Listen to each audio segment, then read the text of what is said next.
we all know the parts are going to break down, right? The parts are just going to break down no matter what, so it really is not worth it to me to work on building up the durability. It's worth it to me to build up everything else, mostly the chassis and the arrow. So that's what I'm going to do. Once I start getting my resource points, that's exactly what I'm going to do. I'm just going to start throwing it in to chassis and arrow to make sure that those get all built up before anything else gets done. And I'm looking at it right now, as far as my arrow goes, before I hit any major parts to build up, I can build 5 things on the arrow, which is good. As far as my chassis goes, it looks like I can build 4 things on my chassis up before I then have to worry about a major build. But as you can see right here, as far as my engine goes, build 1 thing on the engine, then boom, it slams you with a major build right away. Which also is part of the reason why I don't want to touch the engine, because of the fact that it hits you with a major build right away. Which is going to, 1, cost a lot of resource points, and 2, take a lot of time to get done. So I might as well use those resource points that I have to spend on, double the amount of arrow or double the amount of chassis before I, work on my engine.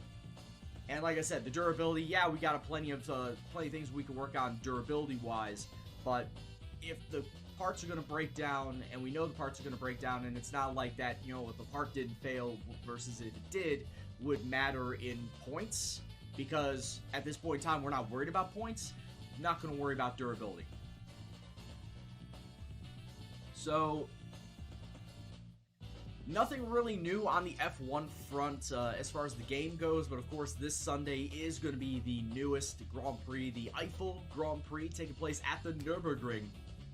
And of course the weather is predicted to be cold and rainy. Who do we got predicted to win that Grand Prix? I feel like that the weather can very much be a wild card if it does get to be wet and rainy, like Max Verstappen could very easily win just as much as Lewis Hamilton could. Or both of them could crash out, and it could be a completely wide-open race. We don't know. Anything could happen right now at the Nürburgring coming up this Sunday. What do you guys think? Alright, let's get into the race weekend.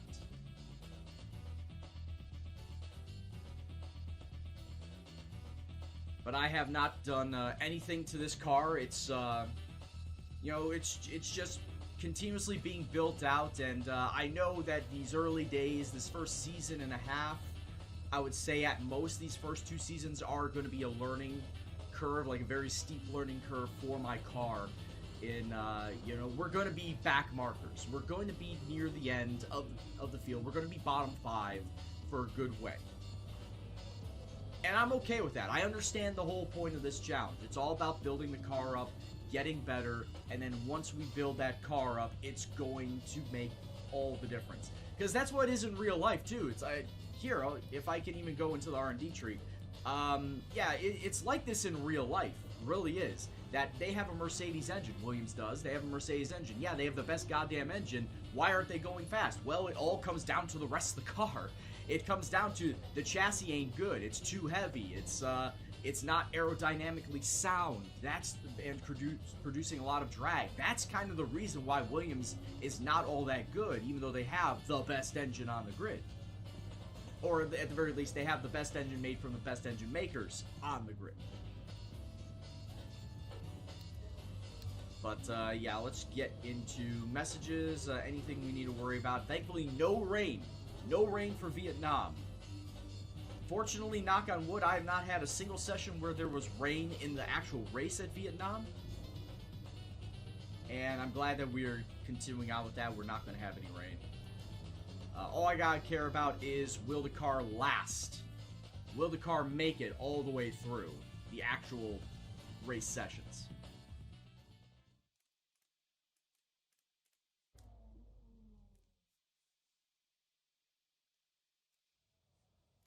Tykesman, you're saying that Merman has cursed Charles Leclerc?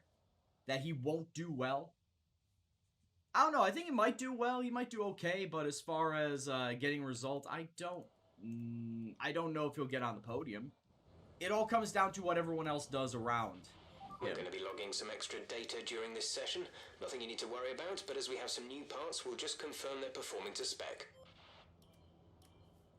Oh, like I said, if there's rain at Vietnam later on, yeah, I expect it. I definitely expect it now. Can't really say I jinxed myself when law of averages say that I should be getting a rain race somewhere down the line.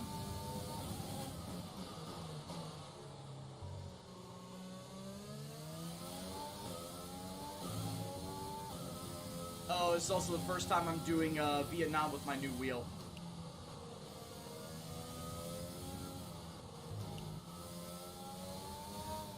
It already feels real loose.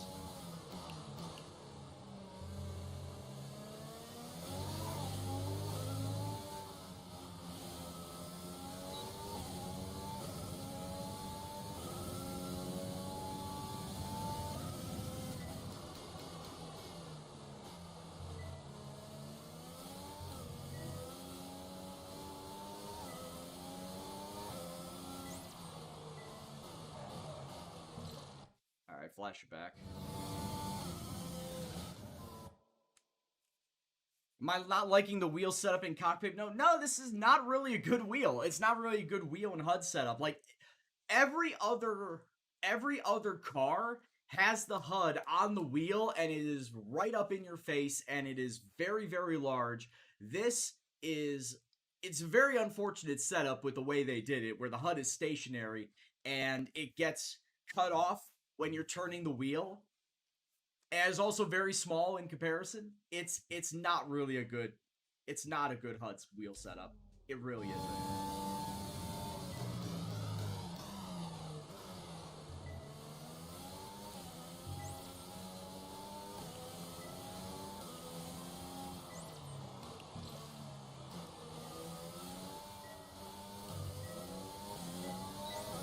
It's one of the other challenges, I guess, of driving the Williams. Is I gotta deal with this BS of a HUD.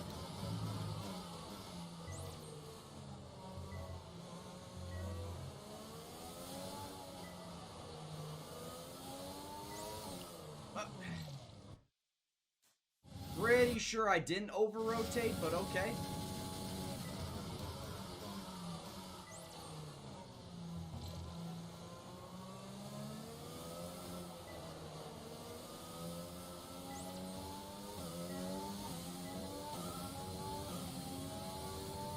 Already missing 2 sectors, wonderful start.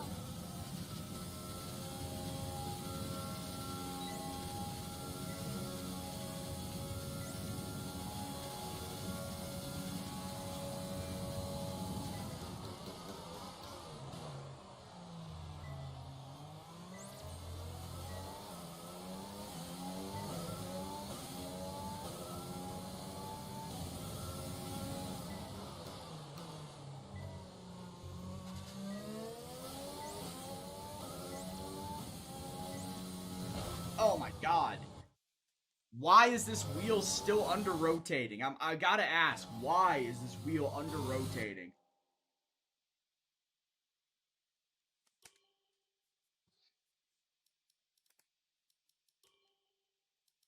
This wheel should not be under rotating as bad as it is.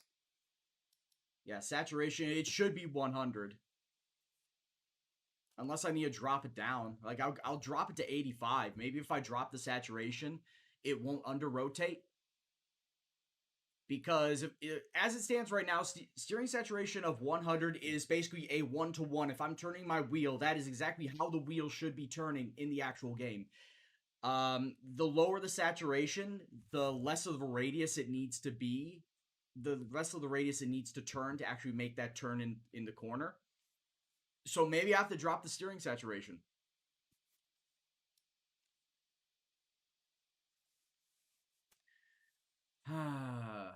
Maybe I just need to drop the saturation then. Yeah, as it says right there, just at which real rotation is considered maximum lock. So I guess I need to drop steering saturation if I want to not have under rotation, which is very unfortunate that this wheel is still giving me under rotation problems. Yeah, I thought it was the car. It may very well be the car as well, but yeah, it's very much not giving me good turning radius on anything. that is considered tight corner.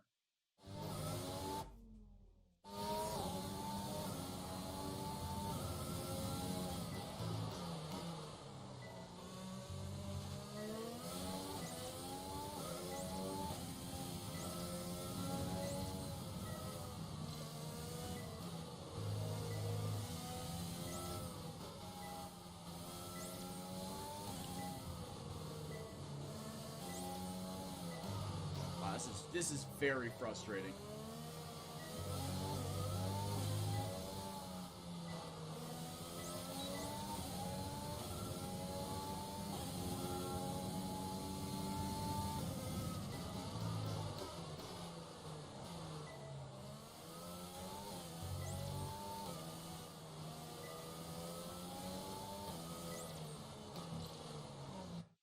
Why am I not having a good turning day? Why does this car not want to turn?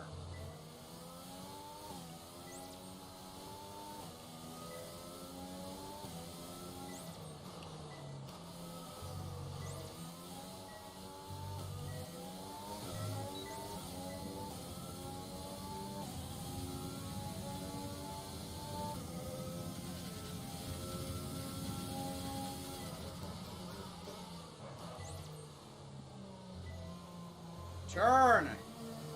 I should not need to have to go more than 90 to get this to fucking turn. I should not have to go more than 90 at all, ever, in this car.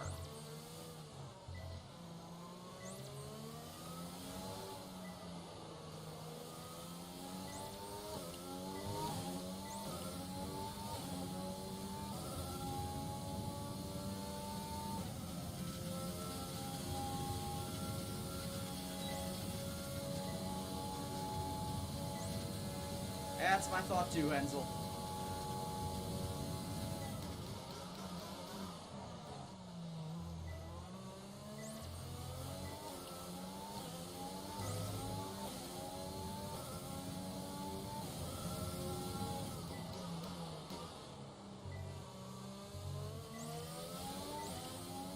If it rains, it's going to be a sloppy race.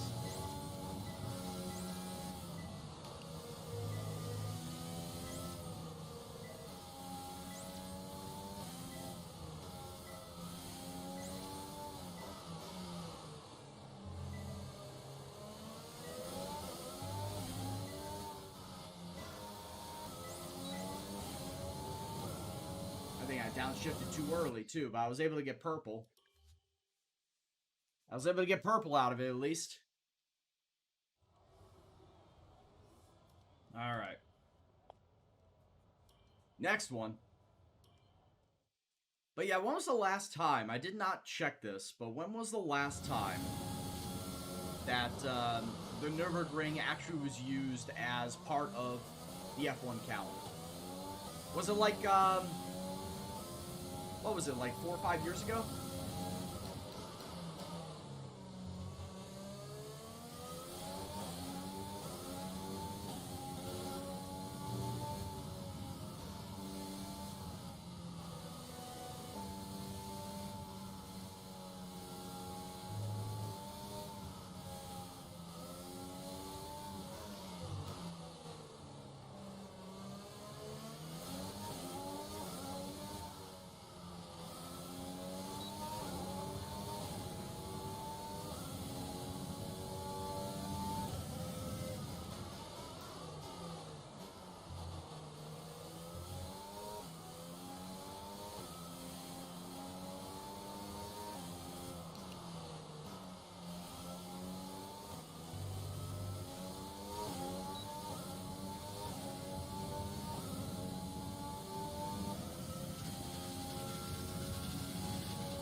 I've got a greater appreciation that with George Russell driving this fucking massive boat around.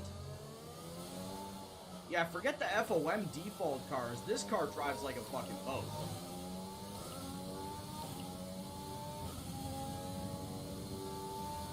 This is the real boat car.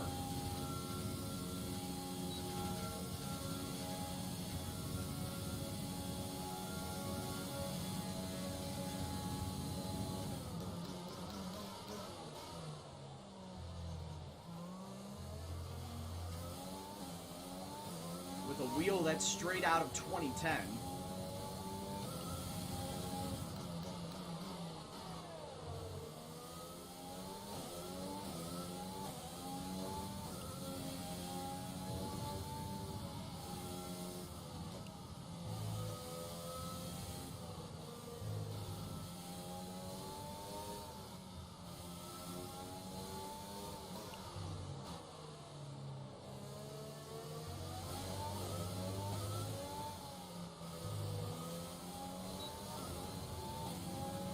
Program complete. Well, at least I'm trying to be somewhat smooth with it. And, oh, it was 2013? Gotcha.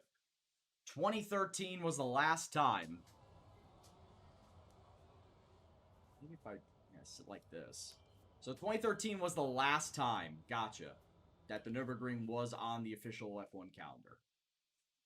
Now, is that when it was still, like, the European Grand Prix, or was that actually a German Grand Prix?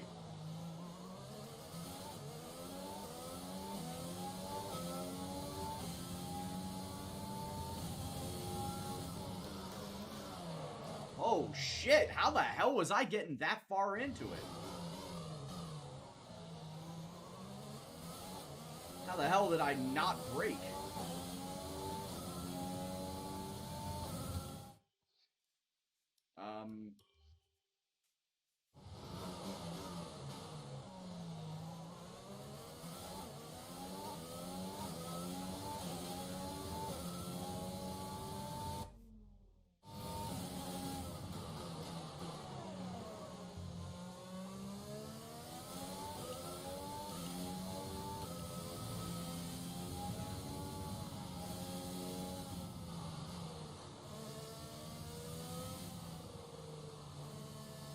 Alright, before I get into the run proper, no, this actually feels weird.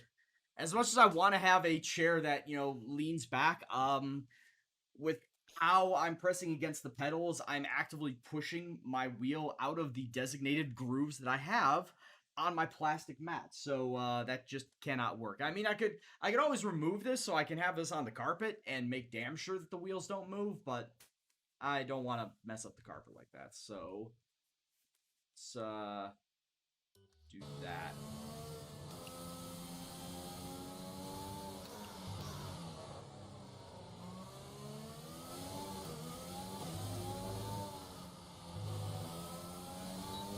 Maybe one day when I actually have a sim rig.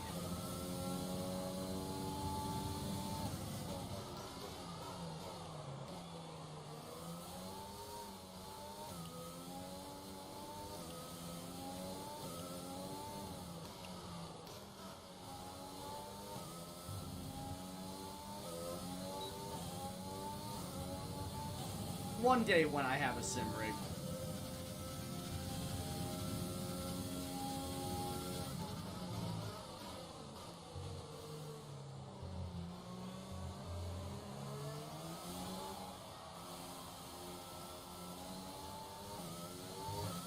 Sim rigs though cost mucho dinero, and I just do not have that money right now.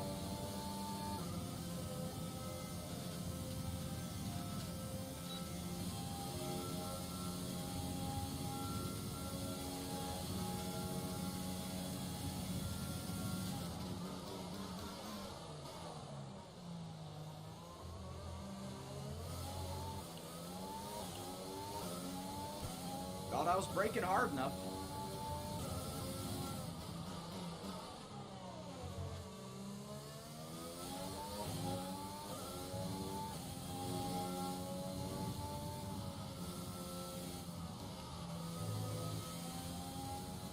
Still getting used to the stiffness of these brake pedals.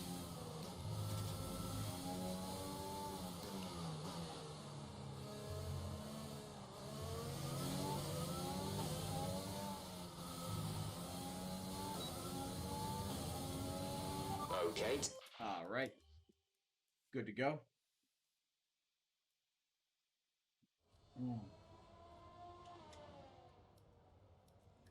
Do I even bother with qualifying pace, knowing that I more than likely won't get it?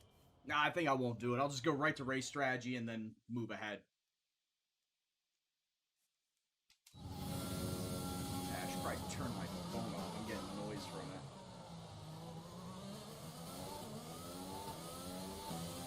Hey, what's going on, Steve?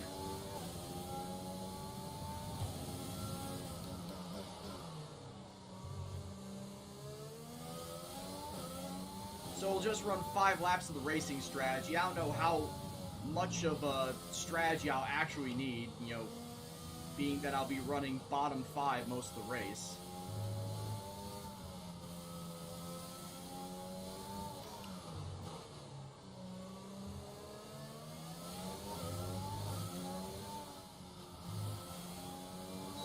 What strategy could I possibly have? Don't DNF?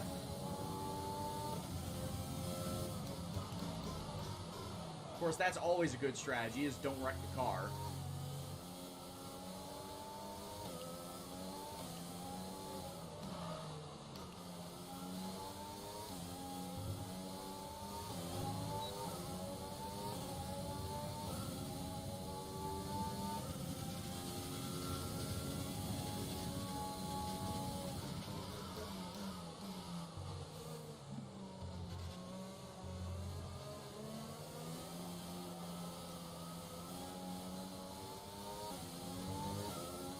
Like, I already know, success with Williams is not going to be instantaneous, as we've already seen in the first 2 races. We need to build it up. We need to build the car up.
Vietnam's just so hard to get the turns down just right. And the fact that there's a lot of these tight corners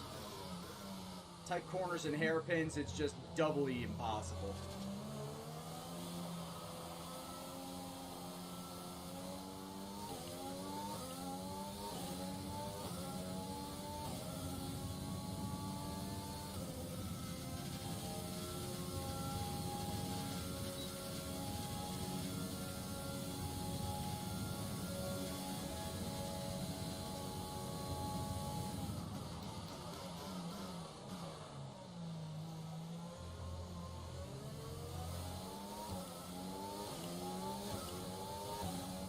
Lost 7/10 right there at the hairpin because this damn thing did not want to turn.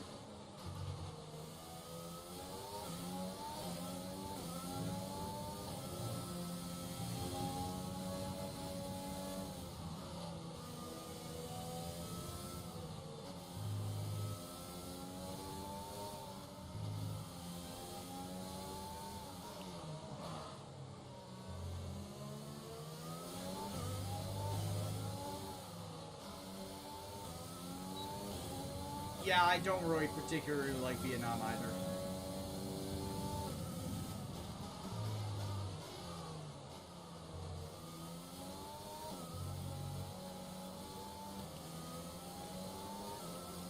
Like, it's bad. It's not Monaco bad, though, but it's bad.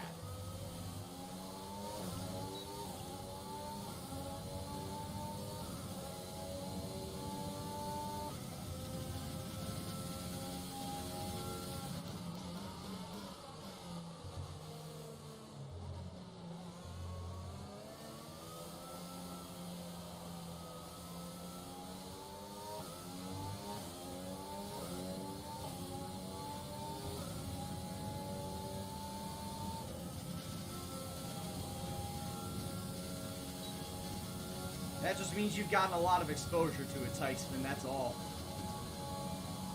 are you sure that's not Stockholm Syndrome because you've had to play it a lot?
There's a lot of these tracks, while they may be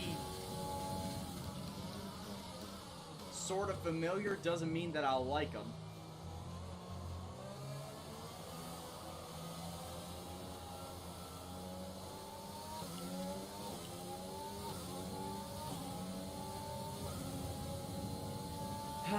Yeah, all these tight-ass hairpins, man.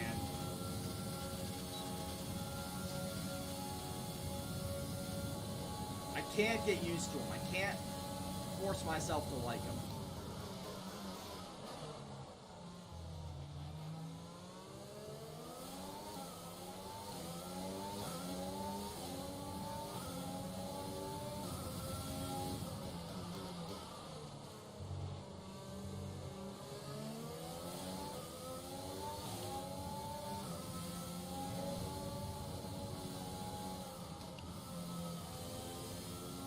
Yeah, what's going on, J-Ro?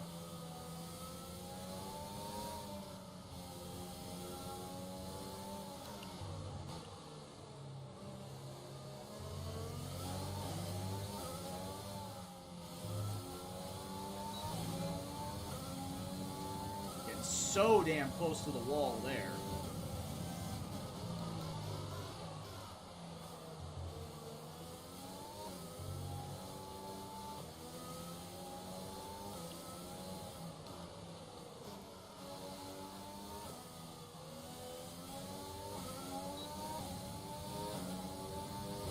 Just rage quit ACC. Oh no, what happened?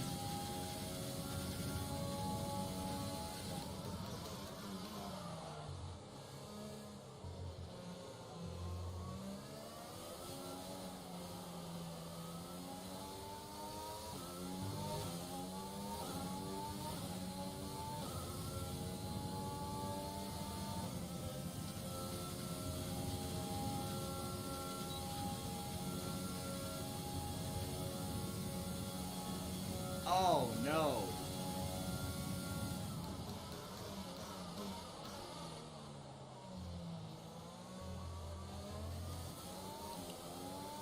What type of car? Is it a GT style car? So I think that's what ACC is like prioritizing, is GT fucking style cars. Once again, under rotation, and I know I'm going slow. I'm going slow enough to make that turn, and it is not turning through the corner.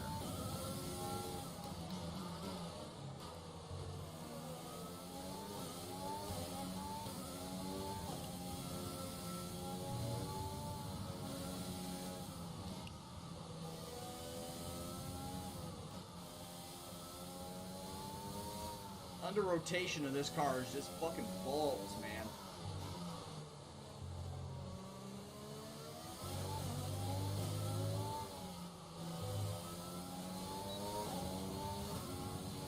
Program complete and a job.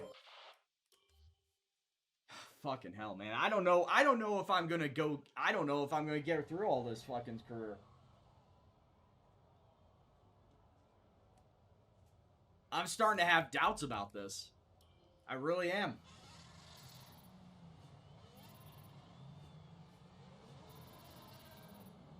I know, Madness, I know. I knew going into this it was going to suck. The session has drawn to a close, so let's review our top three. Hamilton. Did I expect anything else? No, I knew it was going to suck going in. Let's have your take on it.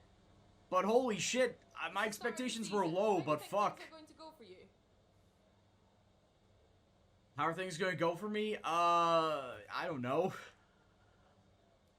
Can never tell this early. You scraped the walls a few times. I don't want to talk about it. AI difficulty, it's 80 in practice, but 95 in the race.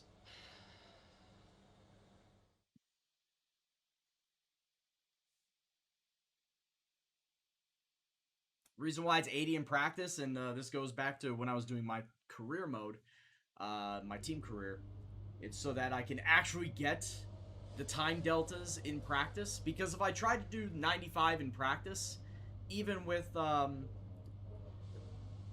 best car that I had back in my team career when I fully built that out, at 95 difficulty, I would not be getting time deltas in practice. I would not be getting the ERS, tire management, the race strategy, the qualification. I would not be getting any of those deltas because it's just so high. Or, sorry, not so high, so low. That it would be near unobtainable for me. So if I want to get these R&D points, I need to have it set to a low enough difficulty where I will be able to get it. So I've settled on 80. 80 seems to be a very, very easy target for me to get. But then after practice is over, I then go to the session options and boost my difficulty up to 95. And I do qualification and race based on that.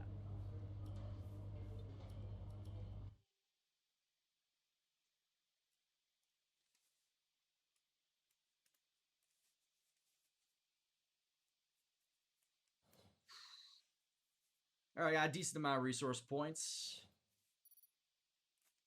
Oh boy, I could spend it on one singular product. Question is it chassis or is it aero? Because I'm not spending it on engine. There's no need for me to spend it on engine.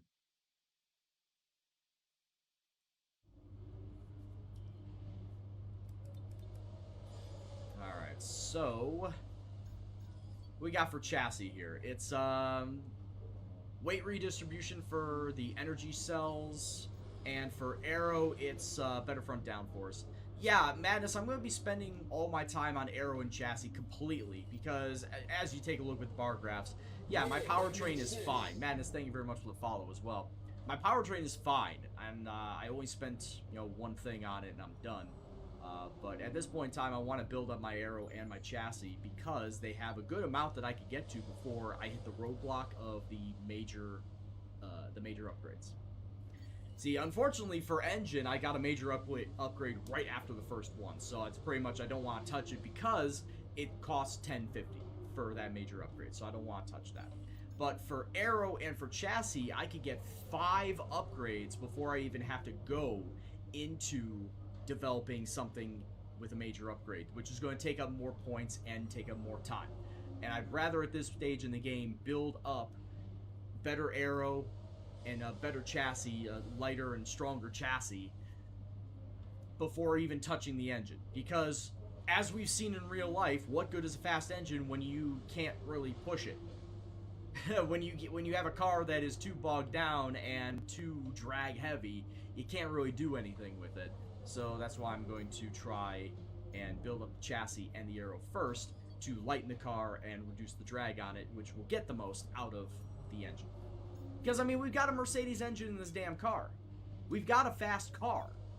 Or we've got a fast engine, but we need to have a car that could get the most out of said engine to make it a fast car completely. 100%. So, yeah, that's what I'm going to do. I'll be building up the aero and the chassis completely in the first, I don't know, season? At least season? Maybe even the first 2 seasons?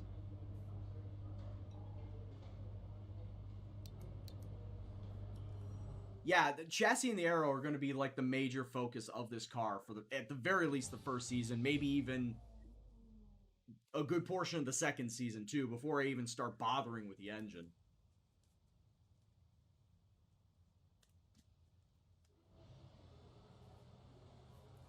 Like, if I have spare points left over, I may throw one thing into the engine, like, you know, just to break up the aero and chassis, but I'm going to throw in most of my points for aero and chassis at the very start of this career. 100%. Alright, so let me just make sure I've got my custom setup for Vietnam. It's like, I need to have my custom setup. It's not going to help, but I want to have my custom setup. If you want to know specific information or make certain changes to the car during a pit stop, you can tell me what you want over the radio. Yeah, Honda leaving is a little bit unfortunate. Because, you know, they were only in it for, what, 5 years?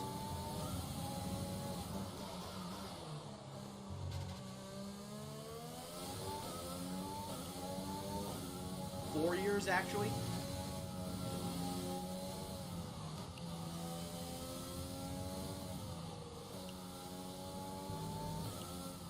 I have not personally heard what engine they're going to transition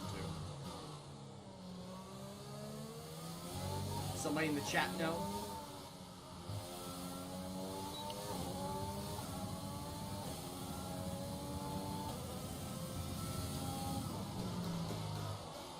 Well, I can almost guarantee you they're not going to go back to Renault. Because they had a falling out with the Renault engines.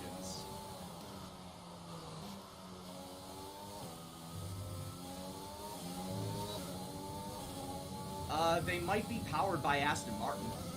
They might actually go to Aston Martin power. But then again, what are Aston Martin going to be powered by?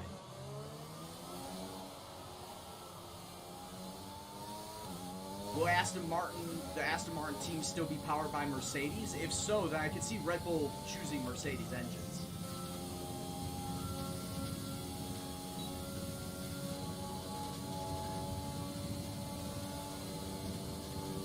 Well, then what would they go to?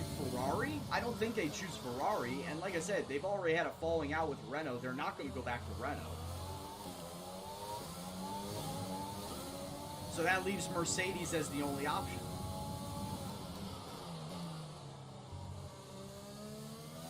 Unless a new engine manufacturer comes into play. Bear in mind, they have Honda until 2021. They have them through the 21 season. I believe was what the contract was.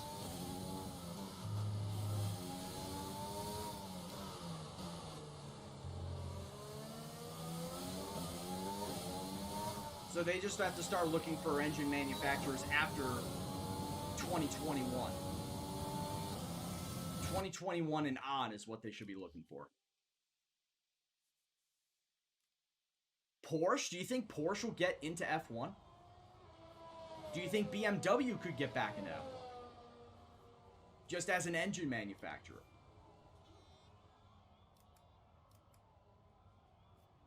Ralph is hoping that Red Bull manufactures their own engine. They can't do that. There's no way they can do that. Also, by the way, I'm the only car that has not cracked into the 138s. God damn, I am a full second slower than George Russell is. You might as well just call me the new Nicholas Latifi. I am the slowest goddamn car on the grid. Oh yeah, I know AGB. AGB, thank you very much for letting me know. I prefer having it there.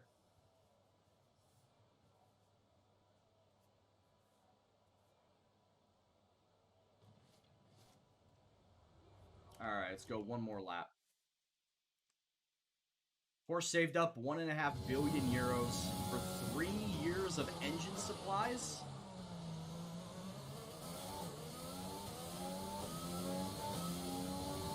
Yeah, but they're more inclined to do GT racing, not F1. I cannot see Porsche getting into GT or Porsche getting into F1 racing. I just can't.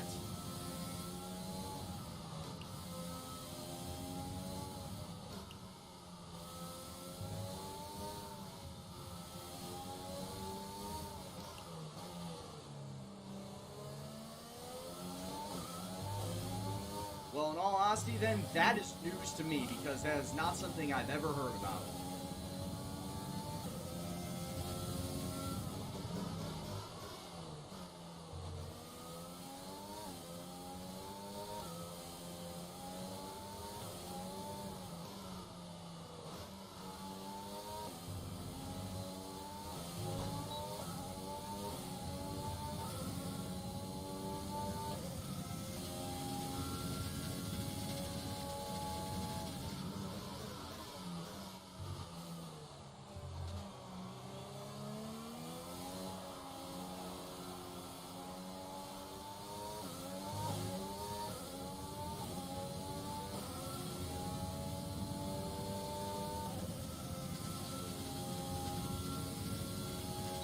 But yeah, Honda's contract is through 2021, so what will Red Bull decide to go with after that? I have no idea.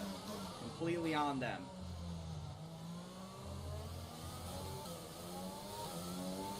Okay, there's 2 minutes left in this session and we're in the drop zone. We need a quick lap, or that's qualifying over for us.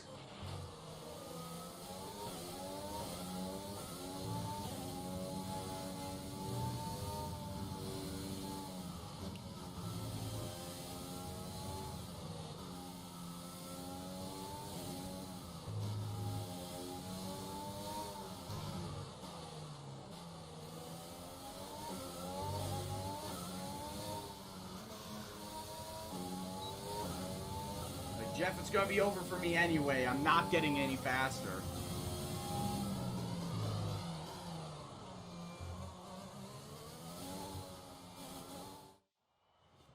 Oh, articles from last year. Okay, that's when I wasn't really paying attention to F1. Technically, I still don't pay attention to F1, but I wasn't really looking out for F1 news last year.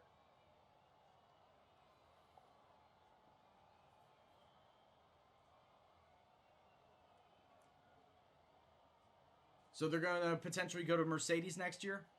McLaren are going... Yes, McLaren are going back to Mercedes. I knew about that. But as far as Red Bull and their manufacturer change, that I don't know. Because once Honda leave, I don't know what new engine manufacturers are going to come in. You say Porsche. Like I said, I haven't heard anything about it. It could be... Who knows if that even is still a timetable for Porsche to come in next year, just given the whole COVID stuff, and if that is affecting any sort of developments of their engine, use of their resources, and getting something ready for an F1 season. That may have just killed the timetable for them. So it may not be next year, it may be 2022 that Porsche could potentially come in. So when you think about it, 2021 is just going to be just Mercedes, Ferrari, and Renault as far as manufacturers. Oh no, Honda. Like I said, Honda is going to stick with them until the end of 2021. So you're still going to have those four, and then you kill Honda after 2021, and it's just going to be back to the three. Would Porsche come in and be the replacement as a fourth engine? Potentially. Don't know.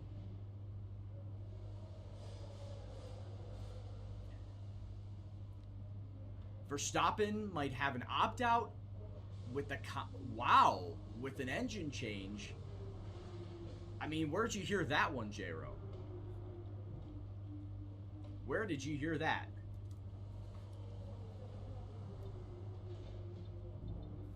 Yep, we're back to F1 for now, Spade. Alright, 28 laps. 28 laps in a Williams, and I'm starting last place. It's not like the other racing content's going away, Spade. I'm still doing iRacing on Thursdays and Saturdays, and there might be another league popping up on Tuesday.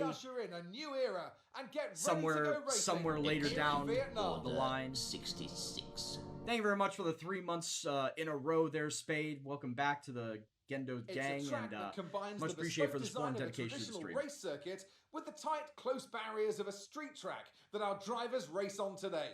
23 corners and a total distance of 3.4 miles. Watch out, in particular, for overtaking into the braking zone at turn 11. And as always, a man with plenty of racing experience joins me in the... It's time to see how our drivers are stacking my schedule up is in the info boxes down below and also on my Discord. Valtteri Bottas lines up on pole position, and it's Lewis Hamilton alongside. As we got a nice little virtual the rest calendar. Of the grid today, we dynamic have calendar Leclerc, down below. Verstappen, Sebastian Vettel, and Albon, Ricciardo, Sainz, Perez, and Esteban Ocon. Norris. All right. Not a bad top 10.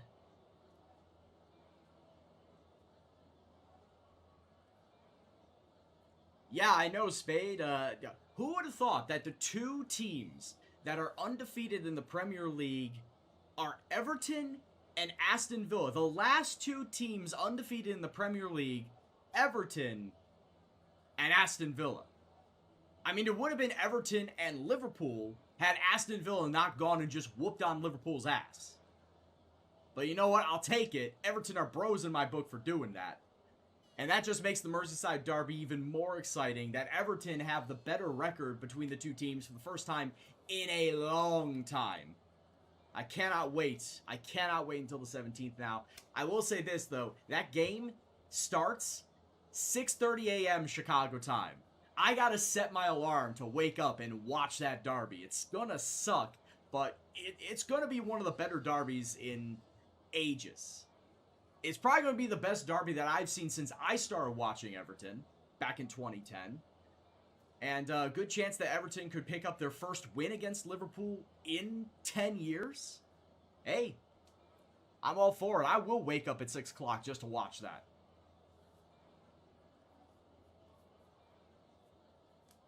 I'm from the U.S. Yes, I'm from Chicago. From Chicago Madness. I hope Pickford's not the keeper. I really hope Pickford is not the keeper. Do I want to go with a one-stop, starting on mediums? We all know that, since I'm starting from the back, starting from the mediums is going to be the better of the two strategies. Do I do a one-stop or a two-stop? I want to say a two-stop because this track just eats up tires.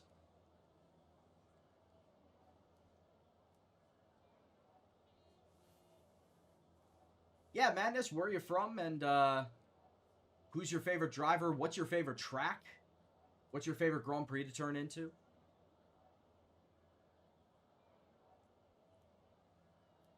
I do one or two. Ah, you're Dutch. Welcome. Glad to have you in, sir. You're Dutch, but your favorite driver is Lando Norris. I'm actually curious as to why that is. Because obviously I would have thought Max Verstappen makes perfect sense. Fellow Dutchman. But I'm actually curious as to why Lando Norris is. You know what? I might just say fuck it and do a one-stop. Yeah, we'll just do a one-stop. He's fighting a great driver. Oh, okay. No, that makes a lot of sense. My current favorite driver is Kimi Räikkönen until he retires.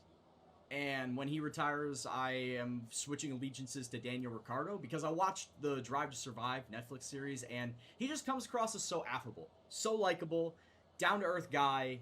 You know, one of those guys that you just go and share stories, shoot the shit with in a pub, and you know, it'd be fucking awesome. So if once Kimi Räikkönen retires, I'm firmly in the camp of Daniel Ricciardo. And when he goes to fucking McLaren, hey, Danny Rick and Lando Norris on McLaren next season, that is going to be a great driver pairing. I think that is going to be one of the better driver pairings that McLaren has had in a long time. And I feel like that Ricciardo is going to be a great mentor to Lando Norris to help him better his driving skills. And I feel like it would be a kick up the rear for McLaren to build a better goddamn car. You know, you're getting in Danny Rick, and of course you want to make Lando Norris a better driver than, you know, he currently is, you know, get his potential and whatnot. I think that would be a kick up the rear for the McLaren designers to build a better car. Favorite track is either Australia or Silverstone. Silverstone's in my top 5. My favorite, though, is Canada, the Montreal track. My top 5 is Canada, Spa, Monza, Austria, and Silverstone. Alright, let's get this bad boy going.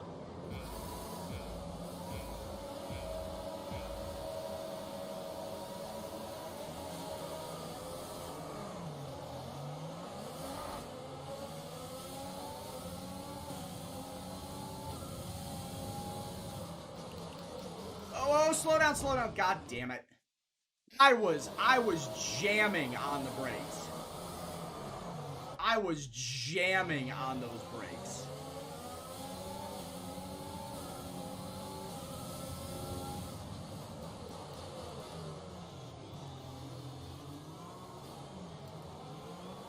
I agree, Spade.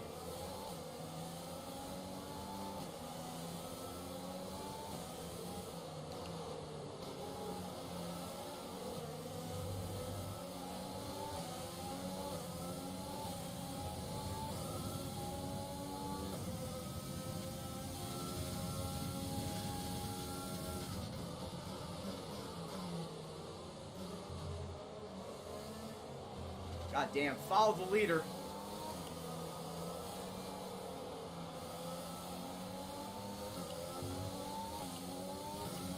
Fucking follow the leader through all these tight turns.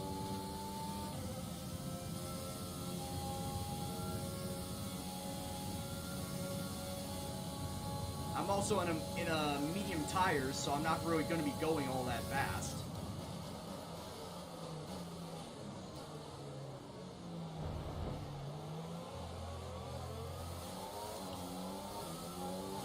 I already did, Madness. I did it for 3 seasons. I had Alexander Albon as my teammate, and we won the Constructors, and he won the Driver's title. The car became too OP. So after 3 seasons, I binned it and wanted to start a Williams career.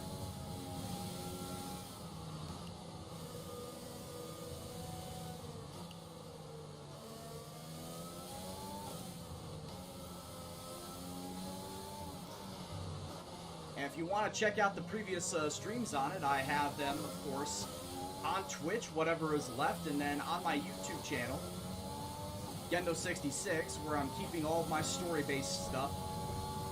I'm going to be uploading all my career streams up onto that YouTube channel. All the career mode of my team career, Gendo F1 Racing, is uploaded. So if you want to catch the history of that, you can. Execute. Williams' career, of course, will be uploaded up there, too. Hal V, thank you very much for the resub, my man.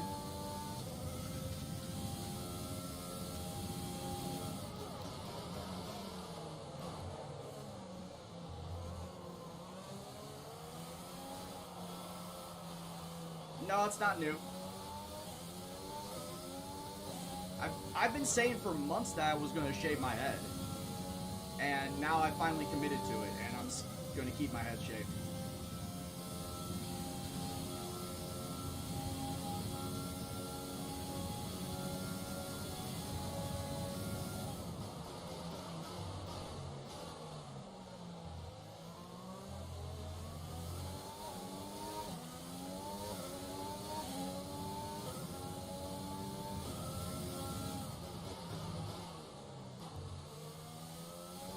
Yeah, J-Ro, you want to talk about the default My Team career car being a boat? This is even worse.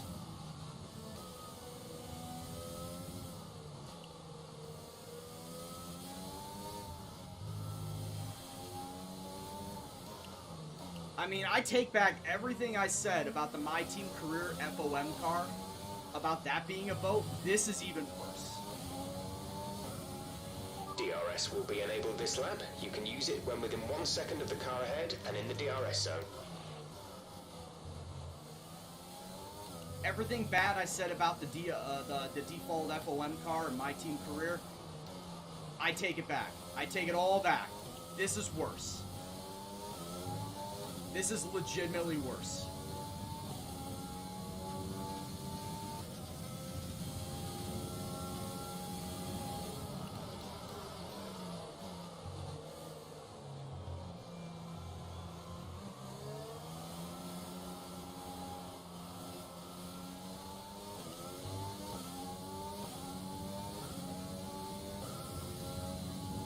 Yeah, the wheel doesn't look like it left the 2015. Like, I think this is the style wheel that they were using back then. Or maybe even back in 2010.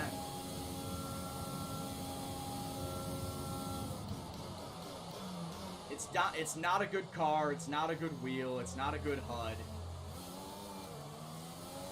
It's just not good overall.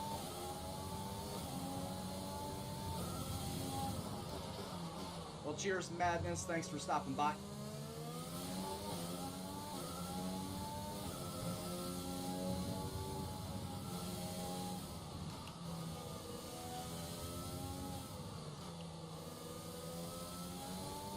If you haven't checked out the calendar yet, it's Monday, Tuesday, Thursday, and Saturday. I stream at this time all 4 of those days.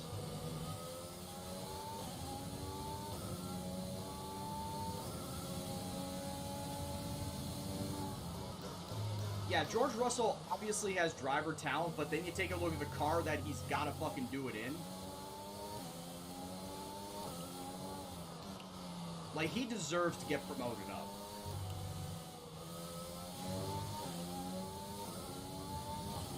absolutely deserves to get promoted up.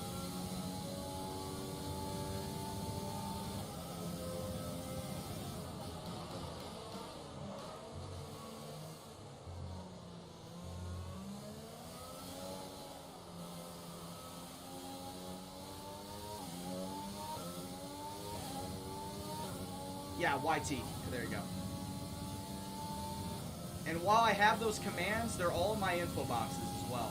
Every single link to the YouTube, to my Steam page, my Twitter, my Discord, they're all in the info boxes, clickable links below.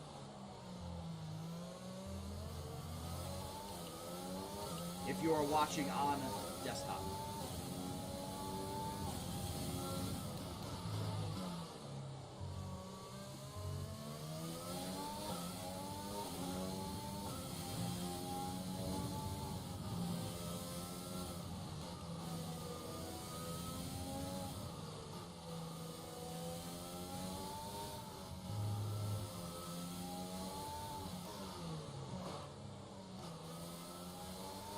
And the YouTube videos are raw. I have no intention of editing them down more than I have to. The whole point of putting them up is so that if you missed out on any of the Twitch streams, you can go and watch them there. But the secondary thing is to try and get you to watch the Twitch stream live.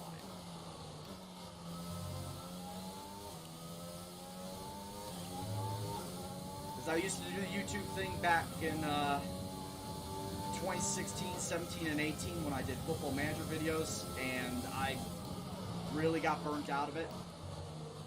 So I didn't want to go back into it. I didn't want to go back into that bit of hard work again.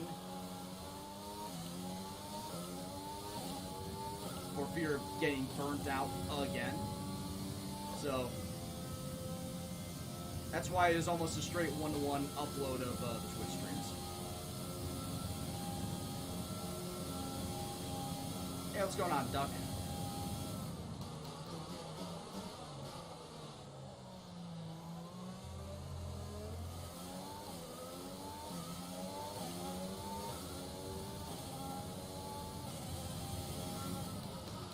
Yeah, it's good driving in clean air, but when the car has so much drag on it, it doesn't even fucking matter.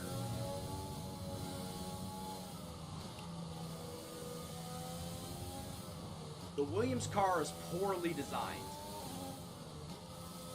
It is poorly designed, and it doesn't get any of the intended power output of the Mercedes engine that's in it.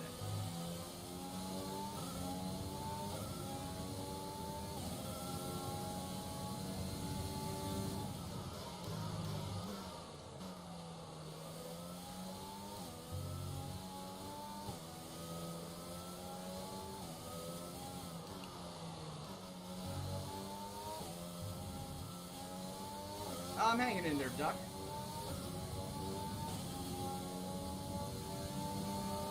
Still disappointed I'm not really getting any callbacks for interviews that are not just interviews, but for applications that I'm sending out.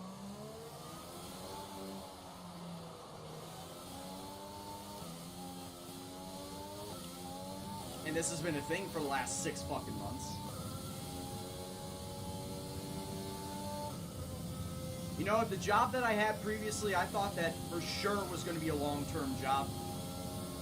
And then COVID came down and pretty much all my team got furloughed. And then my contract ran out because I was going to be contract to hire. So I didn't get the full-time shit. And then I just got word today from one of my former coworkers that they completely fucking terminated everybody that was on furlough. Pretty much negating the division that we were all in.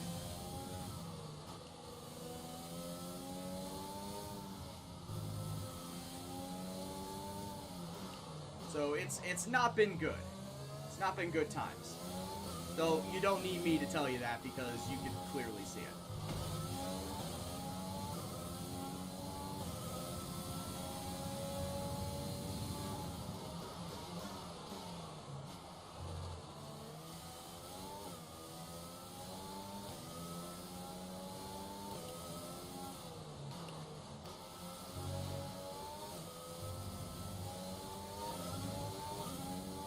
Damn, how did Jeff say I can go 16 laps on these tires when on 7 laps I'm already at 20?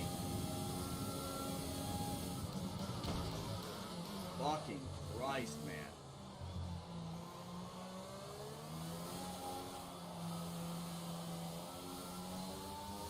And yeah, I'm driving on 95 difficulty.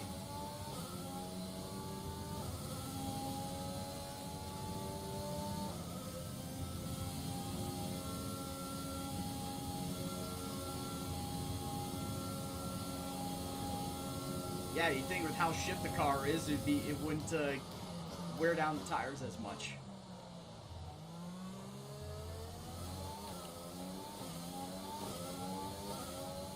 Also, look at those times.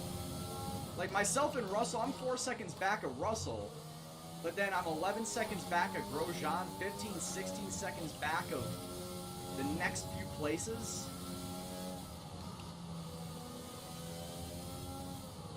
You know what, I hate to say it, but if this actually happened in real life, would there be talk of implementing back in the 107% rule?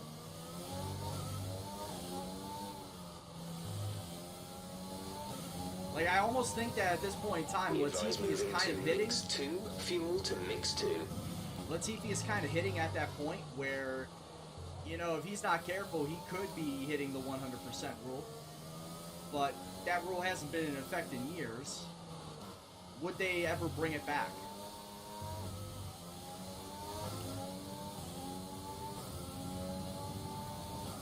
Now, yeah, I know today's F1 landscape is not like what it was a decade ago, where you had like 16, 17 different teams trying to fight for spots. That you had to have pre-qualifying and, you know, they had to follow that 107% rule. But would you still implement that rule in modern F1, especially with teams like Williams that show that they're kind of slow at times? Or do you think it's a rule that should just stay dead?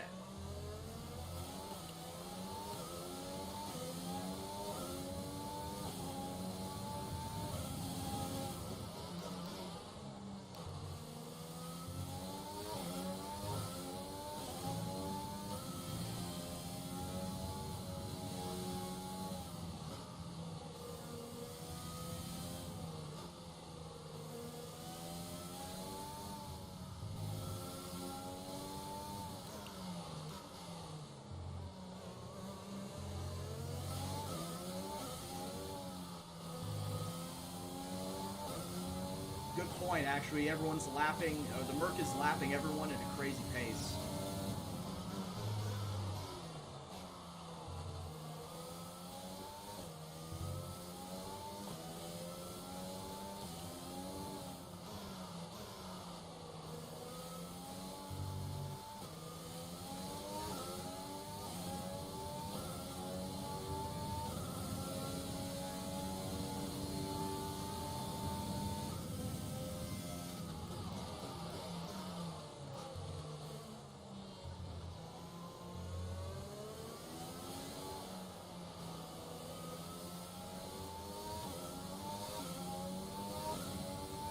Yeah, it is, J-Ro. We just gotta make the best of it until we better the car. It's gonna be super shit until we make it better.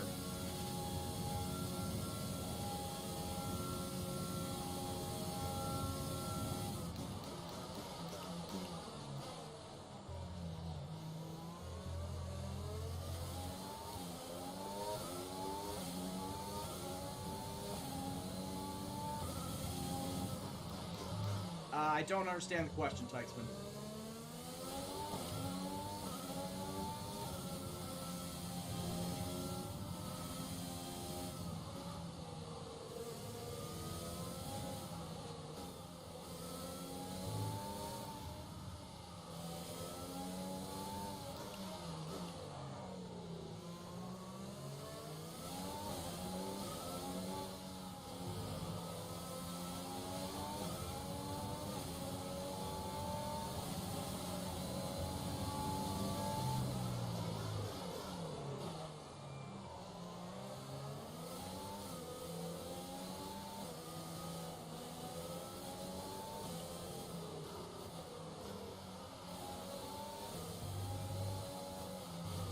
God!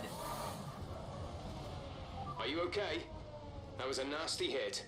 Turn the engine off and wait for the marshals.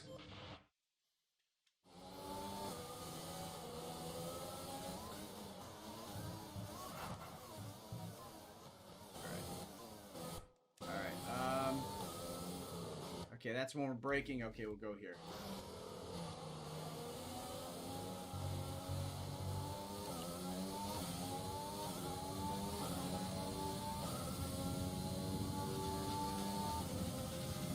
Alright, so that's one. God damn the braking.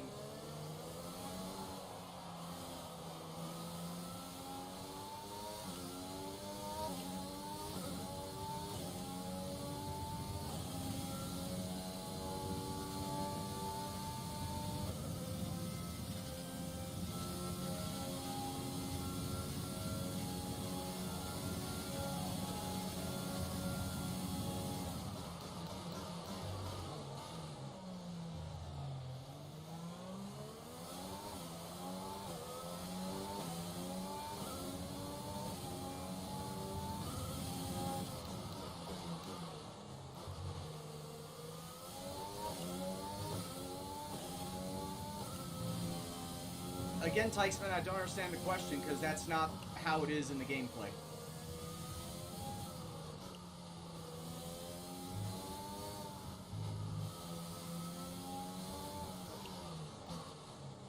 I can't order anything.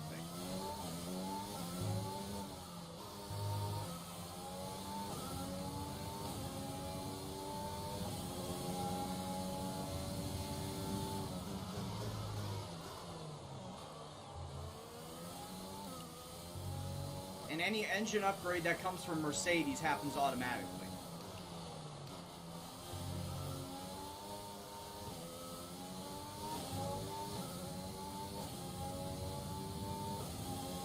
If I want my engineers to develop a part, then yeah, I'd spend my R&D points on them. But the way that the R&D tree is structured right now, I can only do one at a time.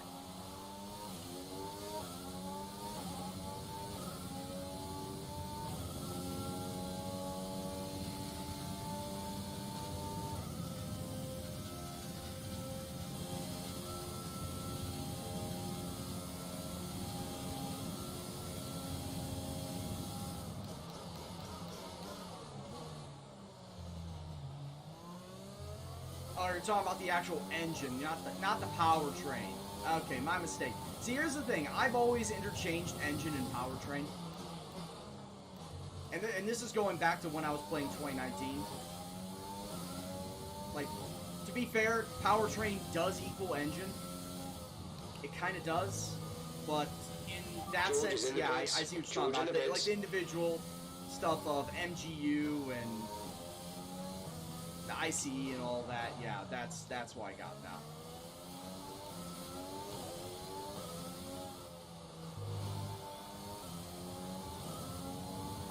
Why would I make it harder for myself when it's already hard enough as it is? Like, at this point in time, when I'm not qualifying outside of last, what difference does it make if I decide to change out the entirety of my engine or just one part?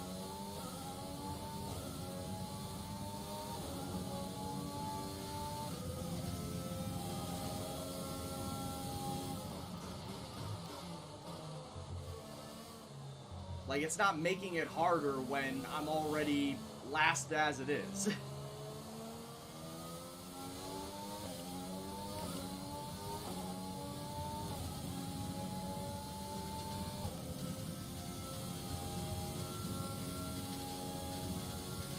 So I am going to be coming in at lap 16, and already my tires, oh my god, my tire wear is garbage.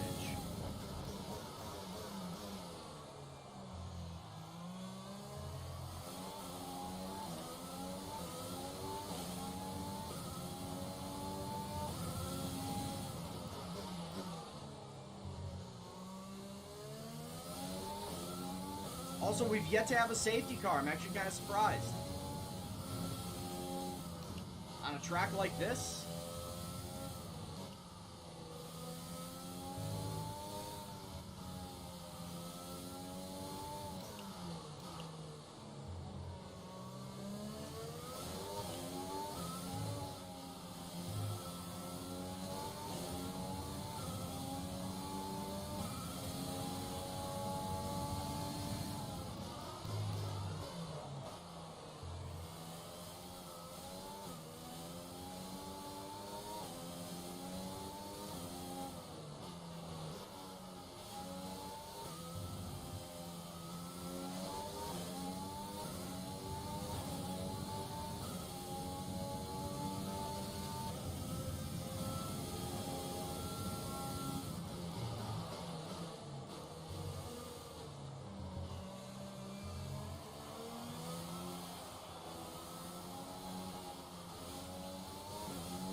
But yeah, it's like, man, it's like each individual race week, I could go and get a brand new part. I can get a brand new ICE, I can get a brand new MGUK, MGUH, all the way down the line. You know, 6 different race weeks, 6 different parts.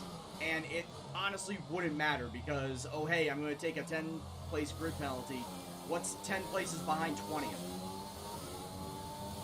Because I'm just going to be still in 20th.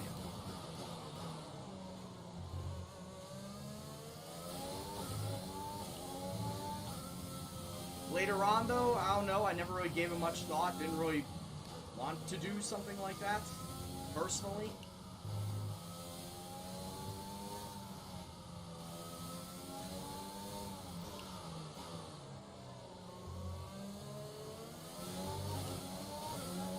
Honestly, not something I want to do.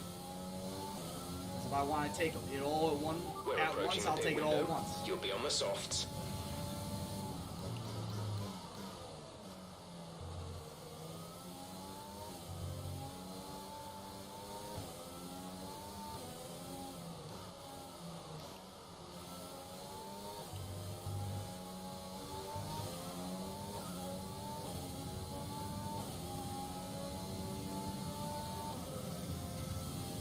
Yeah, we're only halfway through this race.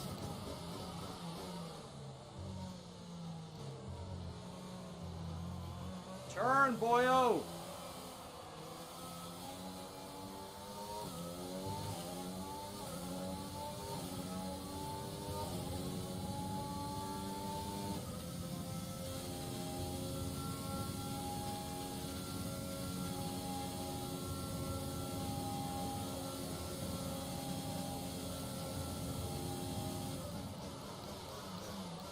I'm only going 190 miles an hour.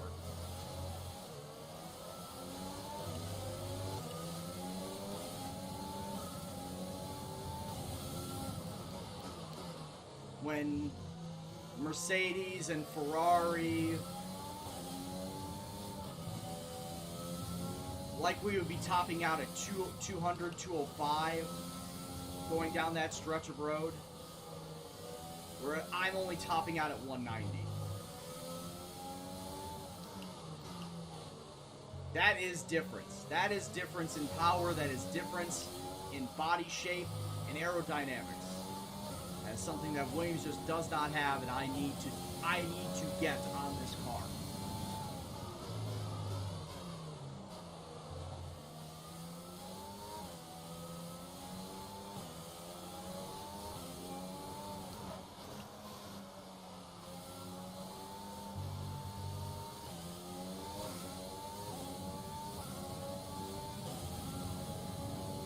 In the span of those last 4 turns, George Russell went from... Actually, no, he was in front of me at that point in time, but he went... Come on, turn! Turn! Jeez. I love that I'm going as slow as I have been before, and it just will not grip. It will not turn. Yeah, tire wear is 50%, but... This bitch should still be turning.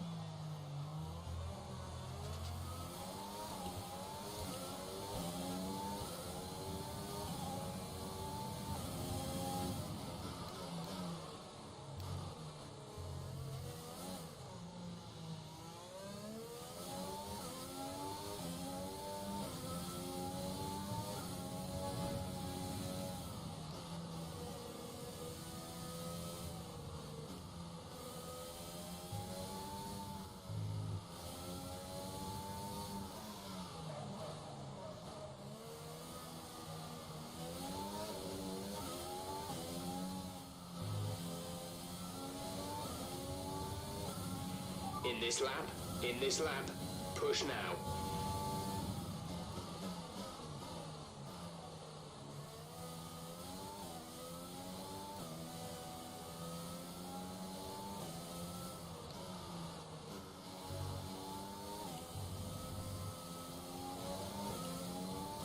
I just cannot take it at a speed that I should be able to take it at. Do I like Podium Pass? It's alright. I mean, it didn't really sell me on buying the game. Oh, you're giving me extra liveries and helmets and gloves and fire suits. That's fine. It's not really what got me on this game anyway. I really don't care about that because I really don't play multiplayer, or I'm not going to use 90% of those in my team career. Personally, I don't care about the Podium Pass. I'm just one person, though. So if that's what you like, if you care about all that extra stuff, then by all means, go hog wild with it, get VIP for it. But for me, it's just kind of whatever.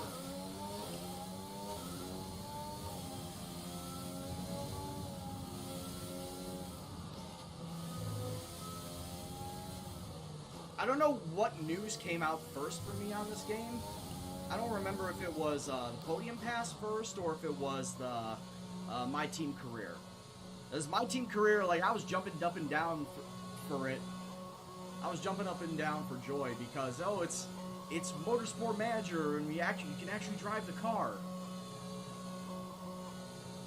And then Podium Pass with all this extra detailed shit, and I'm just sitting there like, yeah, I'll never use that. Because at the time, I didn't think I would be doing anything multiplayer, and then they said, oh, you can use this in My Team Career. I was like, great, I still don't care about it. Strategy complete. See these tires through to the end now.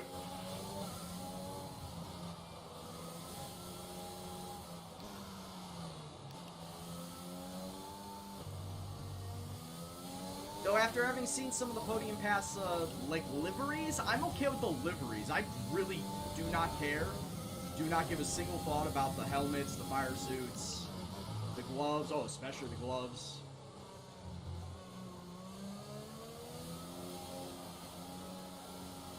The static poses, the victory poses, it's a nice touch. But at the end of the day, it's not really something that I give too much thought about. Like I said, the only thing I care about is the liveries when it comes to My Team Career.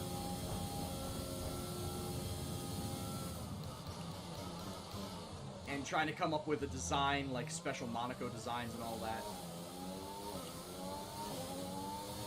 Like, that's it.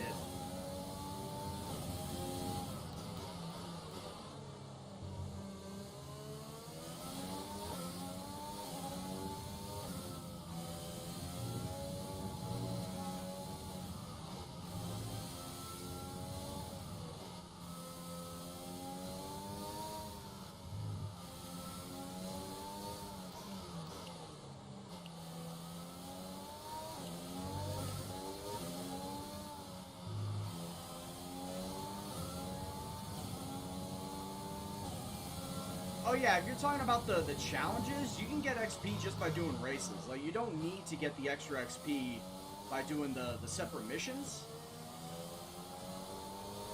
Because after each race, you get like 2,500 XP. You get almost a level's worth of XP just by doing races.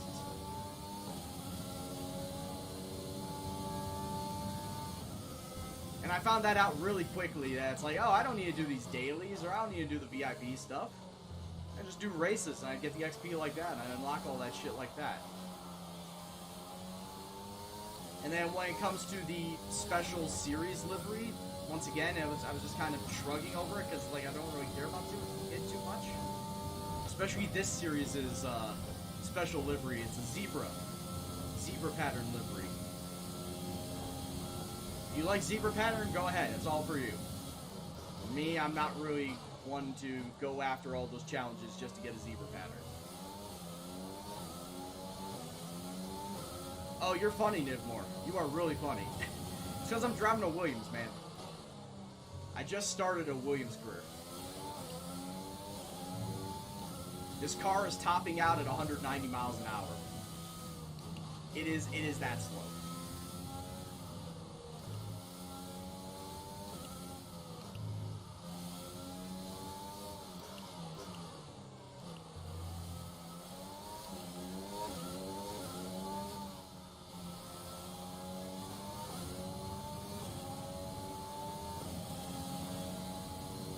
As I had said before, I am not expecting to get this done in 3 seasons like what I did with my team career.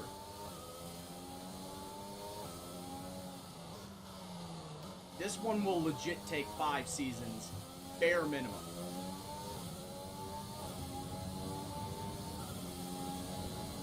And that's if I want to. That's if I continue on with it. That's if I have the fucking patience to continue on with it, and not just say fuck it. We'll move on to something else.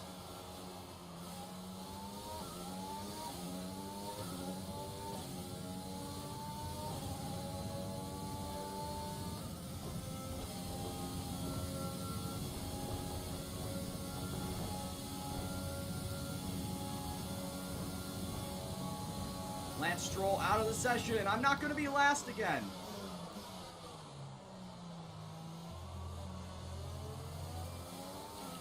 George is coming in for his stop. Am I happy with it? It's taken some getting used to. It is quite different, actually, than the G29. Caution, caution. The driving with the True Force does add a little bit of extra... Caution, yellow flags ahead. Fuck no off, overtaking through the caution zone. Be careful until you see the greens. Driving with the True Force... Okay, the incident has been cleared. Jeff, shut the fuck up! I'm trying to talk here! Now, as I was trying to say, before Jeff just continues to fucking give me verbal diarrhea, and there's no way I can turn him off, the G923 has a little bit of added tech onto it compared to the 920 and the G29. It's called True Force. And it's a little thing here in between the wheel and the housing. It's this little circular thing right here, where it gives you extra feedback on the wheel. It gives it a little extra rumble. Compared to, of course, the force feedback from the housing, it's got a little bit of a rumble in this connector here, too, to give you more of a feel of what you're feeling on the ground, what you're feeling from the engine. It gives, like I said, just a little bit of extra rumble to it. It also feels much lighter compared to the G29 in that when I defaulted to iRacing and F1 here, it felt very floaty. Like it didn't have a lot of automatic feedback, whereas the G29, it just immediately gave me a little bit of pushback from whatever the flywheel is, or the motor is, and the housing. So I had to turn that up. I had to turn that up in the G Hub settings. I had to turn that up in iRacing and Formula One. So by default, it comes in very, very floaty, but after playing around with it for a little bit, starting to get the hang of it. I've only had this for about 2 weeks now. Would I say it's a better buy? That's questionable. That is honestly questionable, because I got this for $400 and I got my G29 on sale at $250. Do I feel like it is a big difference? Do I feel it's a $150 difference between the two wheels? I can't say so. Honestly, if you want to get yourself a good wheel, and you want to get yourself a wheel on a budget, and if you can find it on sale, I would recommend get the G29. or the 920 if you want the Xbox button layout and the Xbox button compatibility. So yeah, I would personally say go and get the G29 if you are on that type of budget and if you can find it on sale. If not, if you want to go for the brand spanking new thing, G923, it's a fine wheel. It's like I said, it's just got the added True Force in there. It gives you more feel of actual driving. If that tickles your fancy, go ahead and get it. But I personally would say between the two, if you're on a budget, I would say G29. It's not direct drive, Nivmore. It's not. If it is direct drive, they don't market it as such. It's called True Force. All right, so let's get back into this. You want to see me win Drivers' Championship? Dude, that's going to be fucking hard.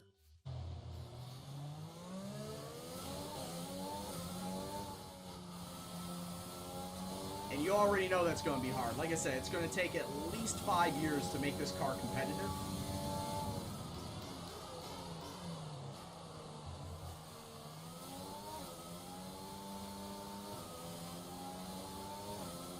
For me, I pretty much have to battle stress and boredom from this series.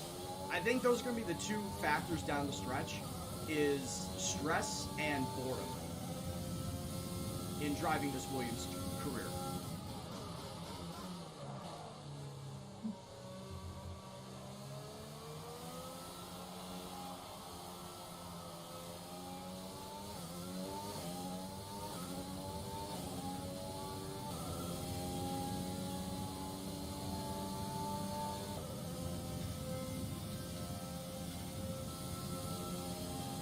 Is it confirmed that G29... Whoa, shit. As I'm looking at chat.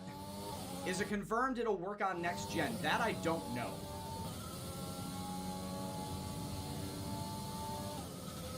G923 will, yes.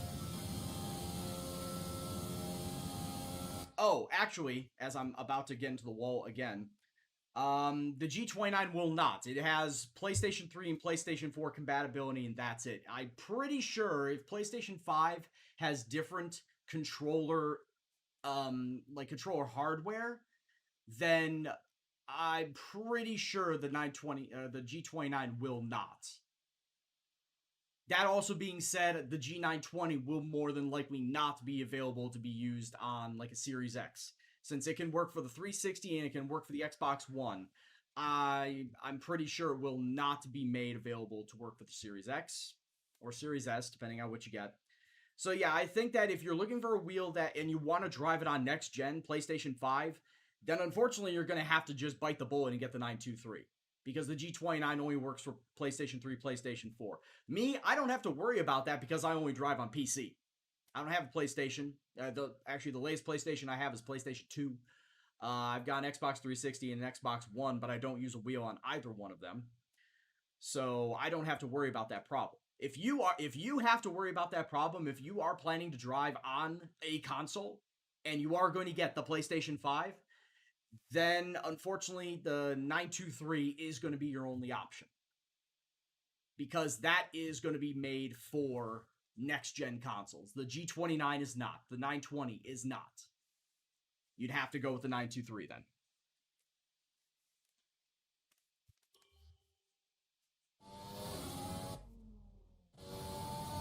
Yes, Halby, I do have it.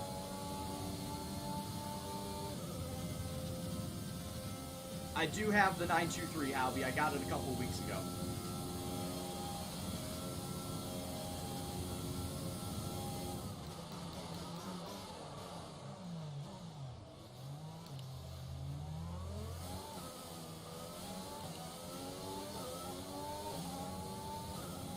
If you buy pre-built Fanatec's, like if you buy all-in-one package Fanatec's, they don't cost as much.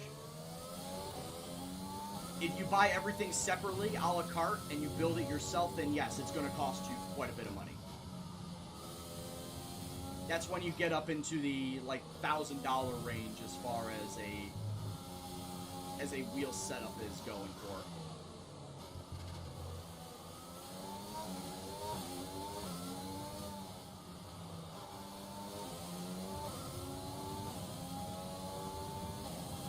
How does neutral feel? Well, like I said, it defaults very, very light and floaty and airy. You have to set up your preferred feedback from Logitech G Hub. And if the Logitech G Hub is not enough, then set it alongside with your settings in-game.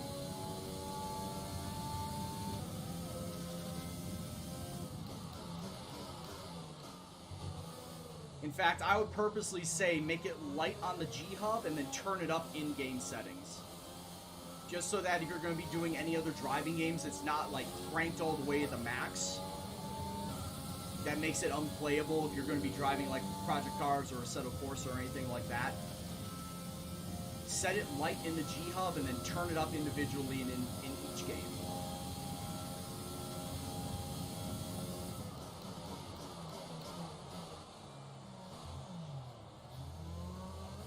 Oh, I shifted to neutral? Oh shit, I did. I miscounted the gears then. You wanna know why? It's because as I was shifting down, I had the wheel covering my HUD.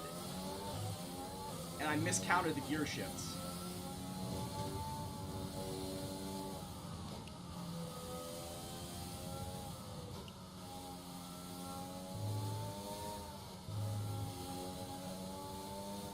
Hey, whatever information I can give you, I'm happy to give.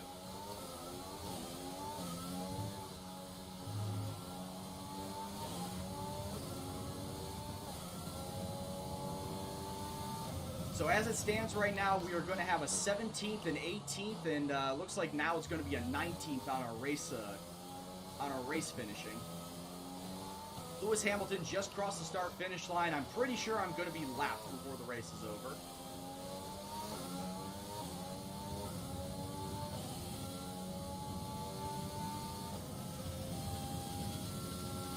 We're not going to be able to run in this engine mode much longer. We're about a lap over target. Drop down to mix too soon. Turn! Come on, man!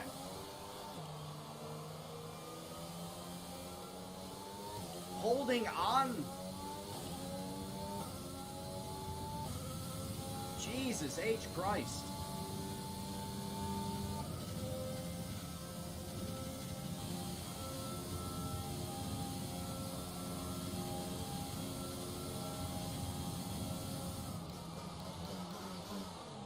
Got the Ferrari and the Williams, or I got the Ferrari and the Mercedes tailing me. So in the next 6 laps, I very strongly feel I'm going to get lapped.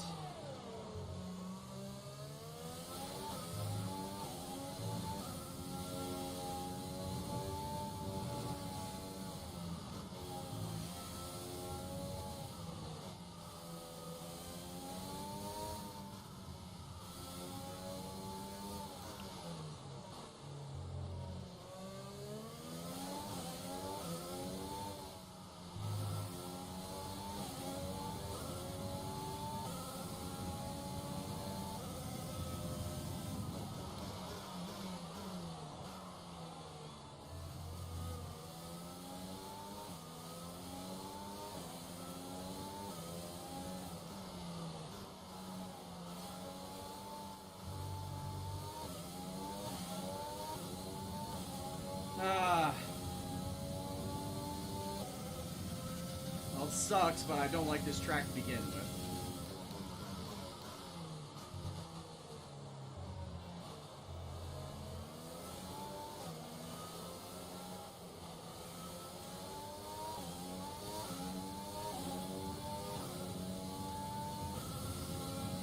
Hey, what's going on, Wolf? Use SimHub? I've never actually used SimHub before Nivmore.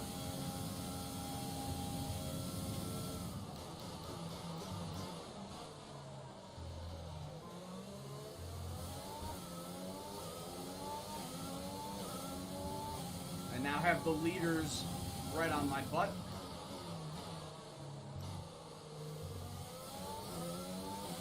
Blue flag, blue flag.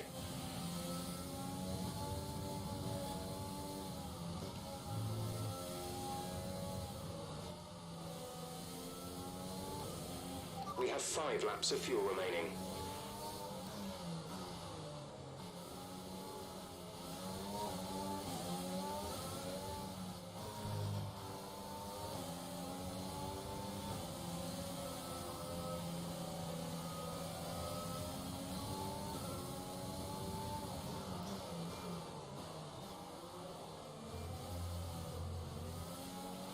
Blue flag conditions. Create a gap and let the car behind through.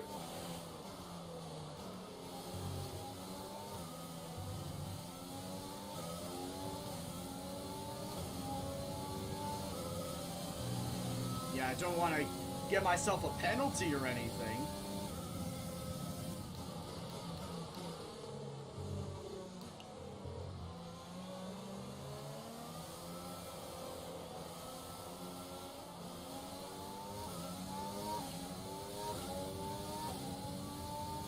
Vietnam can suck it as a track.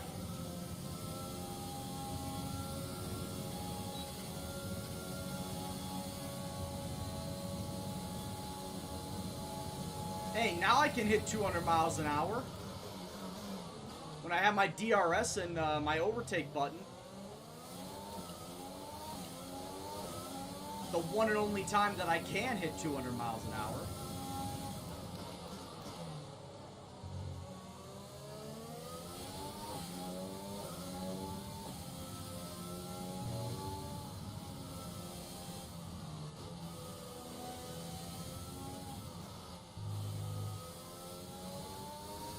Yeah, just let me go supersonic speed so I can make up a lap.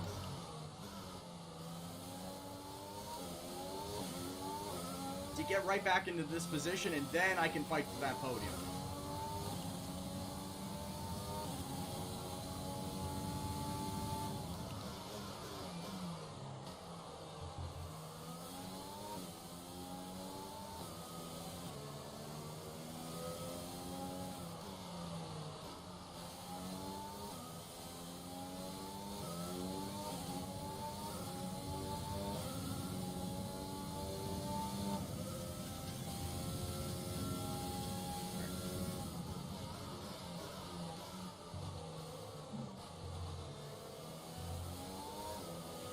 Blue flag. We're not racing the car behind. Let them past when you can. Well, when they get to me, they can pass me.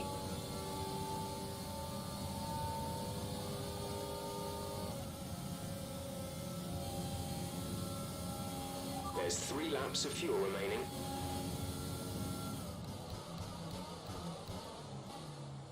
Tell that to George Russell IRL, Pin Dog.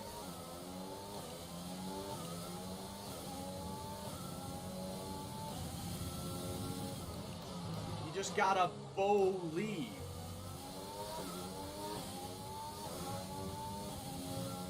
No amount of believing and wishing this car can, do well is going to make this car actually do well.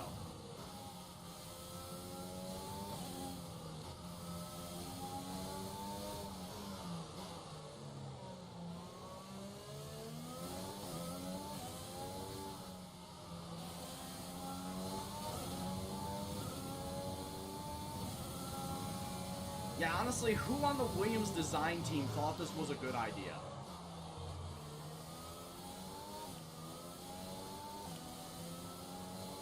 Just take him into another room and just go upside their head. For now, everything's looking good. Take them to another room and just go upside their head with a baseball bat.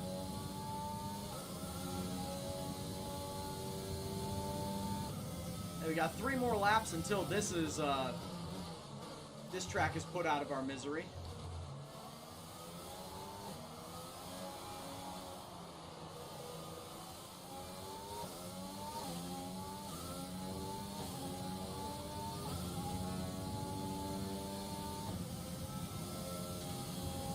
But like I said, I am not going to finish last. Yeah. Even with the overtake button on, we are topping out at 196.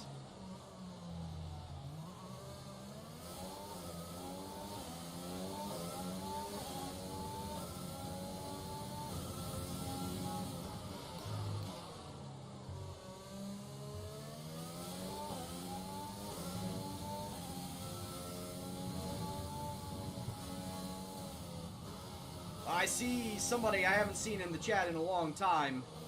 I'll address what you said after I can actually read it, but Damon LFC, thank you very much for stopping by, my man. You like this track when you're in a fast car? Yeah, I mean, when you're in a fast car, it's awesome. especially on the long straightaways. But when you're in a Williams and you're trying to, make Williams not suck, that's when we've come across a problem.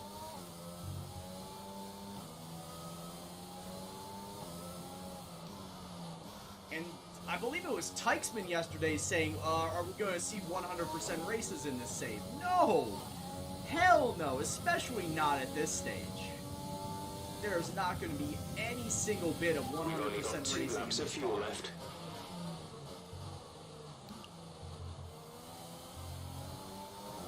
What, do you want to see me get lapped like 3 times in a race? What happened with my team? We won everything, Harbrooks. We won everything. The car was OP as hell, and I said, you know what, this is not going to be fun if I did another season, so let's just move on. But yeah, we won Constructors' title for 2 years in a row. Alexander Albon won the Driver's title, and the car was like 950 out of 1,000. I think at the end of the series, it was around 950 or 960 out of 1,000 vehicle performance. So yeah, we were pretty OP. Mercedes was the only other car to crack 900. Everyone else was at like 850 at best.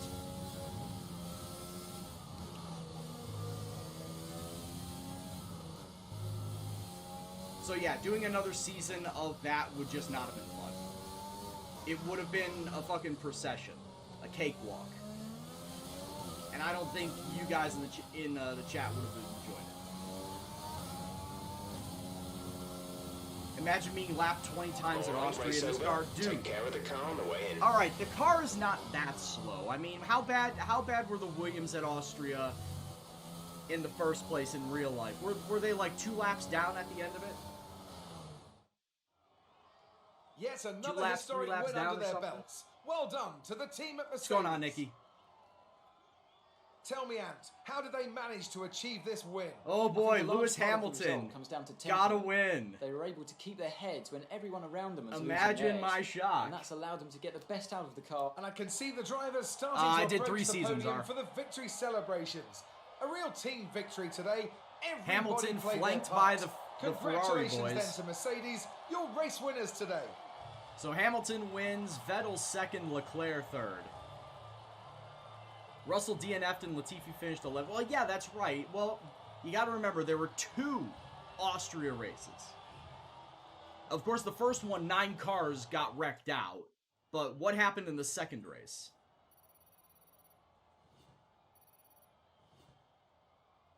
Oh, hey, we got more swag. We got new gloves. We're going to get new gloves. And now let's take a look at the driver's standings. Alright, so what were the final standings? So Hamilton, Vettel, Leclerc, we saw that. Bottas and Verstappen round out your top 5. Norris, Sainz, Albon, Ricciardo, and Ocon are your top 10. Yeah, alright, kind of standard. Marley Williams, thank you very much for the follow, my man. Hope you're doing well. So pretty standard in terms of where everybody should be finishing, just based off of, car performance and whatnot, team performance. If you take away, what we've seen in 2020, of course. Alpha Tauri's, though. Alpha Tauri's just starting to get better. And I think it was Gasly. It was either Gasly or Kvyat that finished top 5 in the first race. So they're That doing lead all, at the they're top doing of the pretty table okay. has shrunk somewhat today. Let's focus on the driver. No, it's not. So it's Kvyat, Raikkonen, Gasly, Gio, Perez, Magnussen, Grosjean, Russell, myself, and I was the only car that got lapped. Russell almost did, but I was the only car that got lapped. Great. The day. Anthony Davidson. Wonderful stuff that I was the only car that got lapped. It's me just thinking, how long do I have my contract at Williams? How long until I have to get out of this? I'm not even getting money. Because I think I only get money, like actual driver money, if I finish in the top 10. And in both of my driver careers that I've done, it was this and Haas. Haas was the over driver career that I did, and I didn't even get top 10 in that in my first season. So I don't even know when I get money. Probably top 10, maybe definitely top 5, but maybe top 10. Oh, hey, there's invitational events. How could I forget about the invitational events? Right? That shit'll work. You only get driver money on contracts? Well, that sucks. Well, invitational events, though. Invitational events should give me money. They will give me money? Car ready for the next race weekend. What? What is this BS? Invitational events don't give you money like they do in my team career? What? No, hell no. I don't even care. Just doing it for the acclaim? No. That's garbage. And you know that's garbage, game. Just doing it for the acclaim. That's just saying, that's like doing it for the exposure. Doing it for the acclaim is F1's version of the phrase, do it for exposure. That's not good enough. I want money. I deserve money to spend on perks. You can't even do it in the invitational events. I don't care. I'm not doing it. You can't make me. I'm not doing the invitational events. Oh, that's so bad. We had a major issue on the production line earlier this week, so the entire development package for this weekend has failed. What? Check the R&D screen to order any redevelopments. The entire development package has failed. Well, fix it. Yeah, fuck you, pay me. That's pretty much what it is. And then I realize I drive for Williams, so I can't really, go with that. I can't really use that ultimatum of fuck you, pay me. Alright, so everything will get done, it looks like, in between the Chinese and the Dutch Grand Prix. For chassis and, well, because of course one of the aero parts decide to fail, we're going to have to redo that one. So everything right now is set to be completed before the Dutch Grand Prix. If they get completed. If there is no stoppage. If there is no failure. I hope there's no failure. But I mean, like I said before, they're not doing anything to build up the... Oh, actually they are. My mistake. Hold on. My mistake. They're doing something to build the fabrication up for durability. Why durability out of everything boggles my mind, because I'd rather have it in either aero or chassis. I'd rather have them build up the aero or the chassis right now. And they're putting their money in durability. As you can see, that fabrication second bar is blinking. That means that they're putting their money into that, and it still is yet to be built out. Why? Why durability? Durability, for a fact, durability is probably the least built out tree for me personally, because I'd rather build everything else out first. Durability on a car like this is going to not matter, because we know that the engine is going to blow up. We know that the engine is going to get run ragged. We're going to, take multiple parts of the engine over the course of the season for this year, for next year, maybe even the year after that, even when we're building up the durability. So at this point in time, the durability, building it up, it doesn't matter. It really doesn't. I'd rather see them put the money into one of these three, but specifically aero and chassis. But they go with durability. Man, what are you thinking? Honestly, what is Williams thinking? That's a rhetorical question. I don't want you to answer that. But seriously, what is Williams thinking right now? God damn. It's not really looking up for us. Because the Williams department heads aren't giving me anything to believe. They're not giving me anything good to believe. I see rain. I see rain in FP3, but I don't see rain in qualifying or the race. Will the weather forecast agree with me? The weather forecast might actually be a little bit sketchy by the end of the race.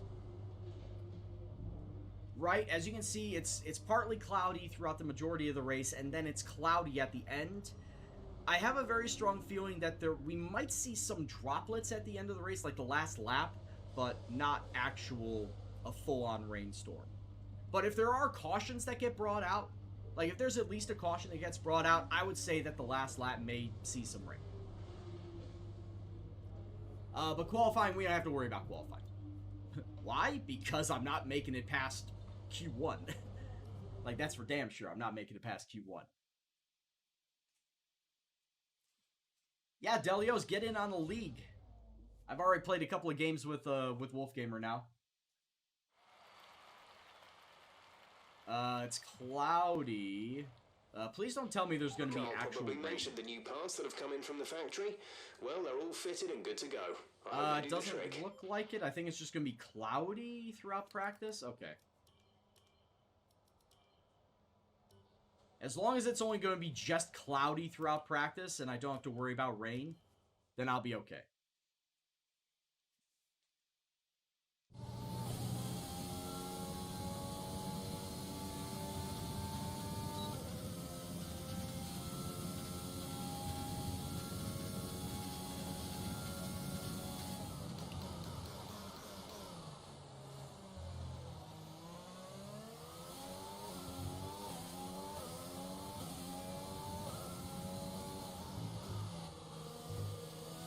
Want to talk about places where I'm gonna fear understeer?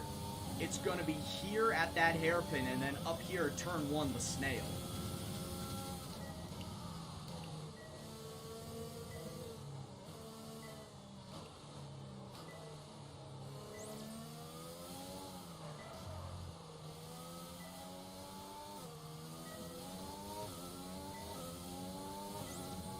I don't want to drift it, Lark.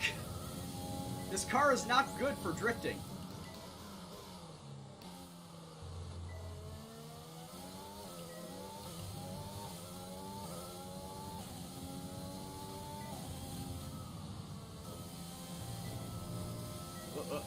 What?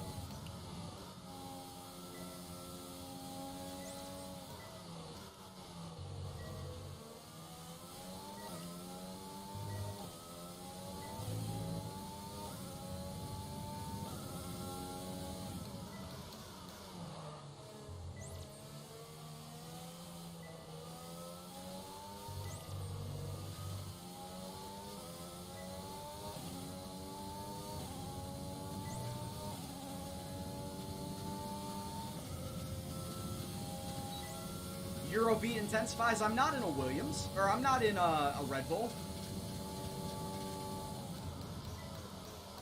My lap got invalidated. Well, it's a good thing I don't really care about lap time. I just care about driving through the gates.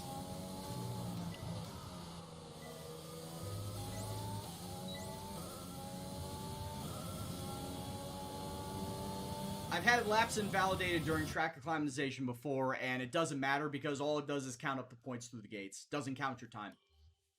Doesn't count for time.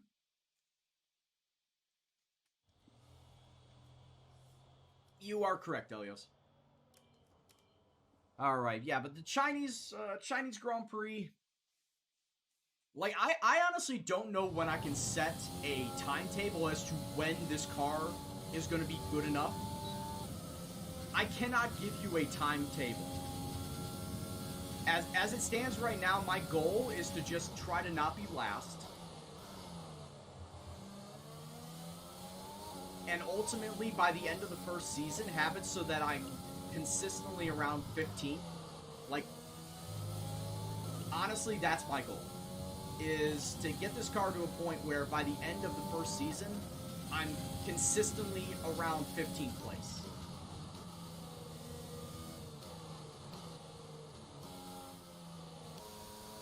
Oh, that's first gear. If I could do that, I think I'm on a good path.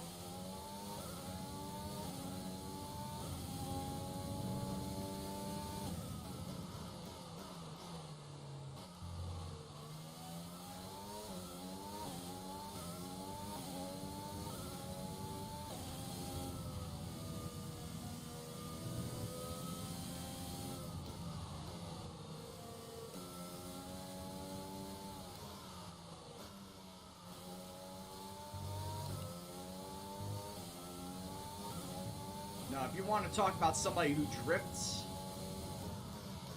I recommend you check out Mr. Arrow HD and his stream. He is also a fellow racing streamer, but he has done Formula Drift Series races in the past on the likes of Forza, on the likes of Assetto Corsa. If you are into that, if you're, interested in any drift races, I would recommend you check him out. Of course, he's also an F1 as well as an iRacer too, like me. He's kind of got the racing game variety stream thing down. Okay, test complete, and that was a very good... He's kind of got the same thing down as what I'm trying to do, in that I've got racing games that I want to do for like 95% of the time, and then the other 5% is kind of just like random stuff thrown in. Whether it's single player stuff or party game, mostly party games, probably like the Jackbox stuff. If I ever do, Fall Guys with you guys, or Among Us with you guys as well, stuff like that. Like that would be like constituting the other 5% of what my stream's about. Speaking of, I haven't touched Fall Guys in a few days. I've gotten close to the crown twice. I've only had a handful of final round appearances. Whoa. But I've gotten tantalizingly close to the crown twice. To the point where I just mistimed my jump on Fall Mountain. Mistimed my jump, missed the grab, missed the crown.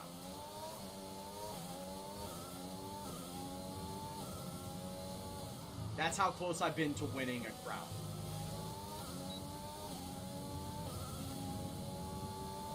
All the other times, I'm usually averaging around the third round exit. I will say this, Slime Climb can go fuck itself. I absolutely hate Slime Climb. Because it's all about people finding out the cheat paths up the climb to avoid the rising slime that'll take you out. People finding the secret shortcuts is pretty much what make that work, that level work, and I'm trying to recreate it, and it's really hard. So whenever I see Slime Climb come up, I almost kind of, in the back of my mind, think, okay, this is where I die. Because there just ain't no way that I can consistently get those shortcut paths.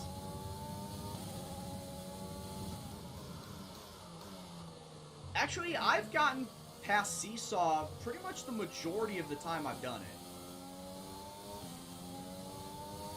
it. It does require you to have a little bit of luck in picking the right path. Absolutely. I would agree.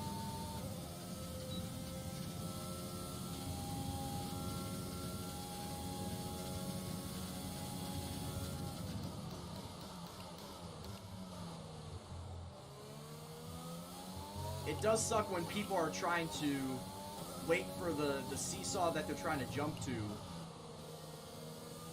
come back down, and everybody's just holding on the edge that they shouldn't be holding on to. Like, if you got the one seesaw here that's turned up here, and we're waiting on this seesaw, and it's turned like this because everybody is on this side trying to wait for this seesaw to come back down.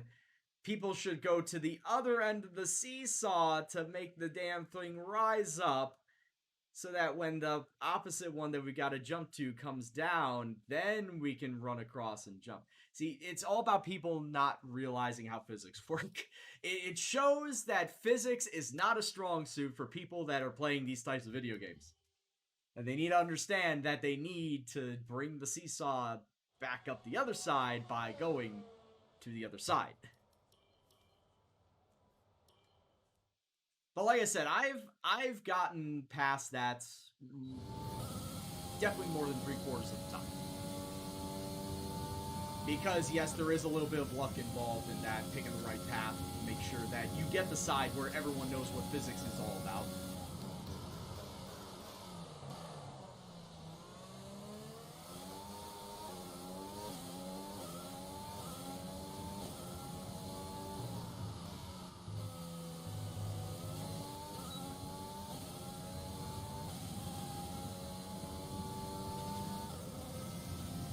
Yeah, I think Slime Climb is honestly the one that I hate the most.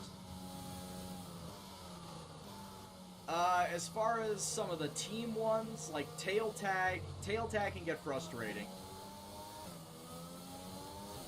Tail Tag can get real frustrating.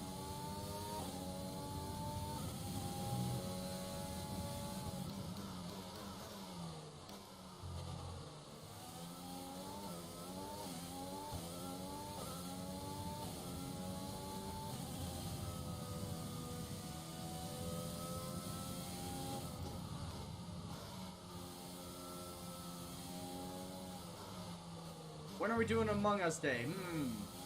Because I'd like to get Joe involved on it too. I'm gonna talk with him about it.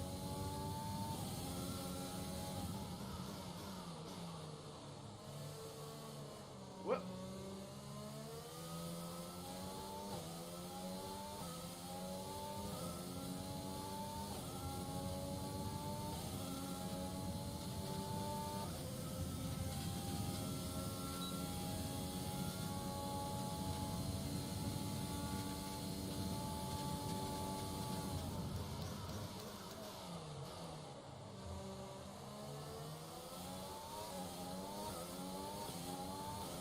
Do I prefer this or iRacing? See, I've stated my case on the pros and cons of both before, so I will give you a short version on that, because I know you've not heard it. I love F1 2020 because it does Formula 1 very well.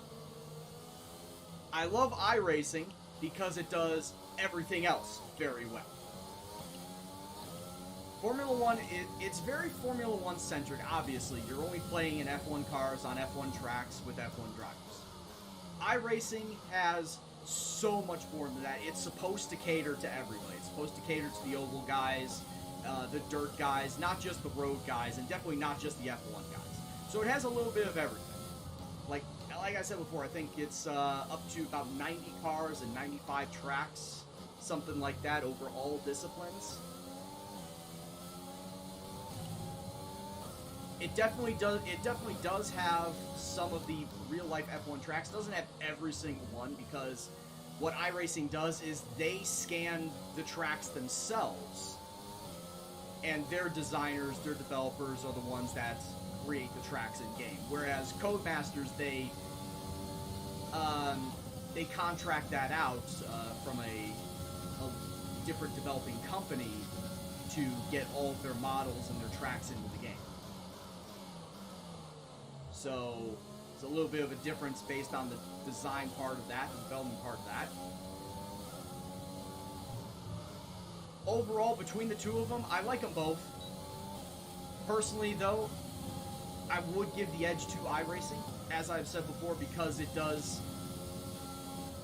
offer a wide range. Like, it runs everything under one umbrella. If I wanted my F1 fix, yeah, I know where to go to. I can just go log into F1 2020 and I can just go play on the F1 track. But more often than not, I don't want to just do the F1 tracks.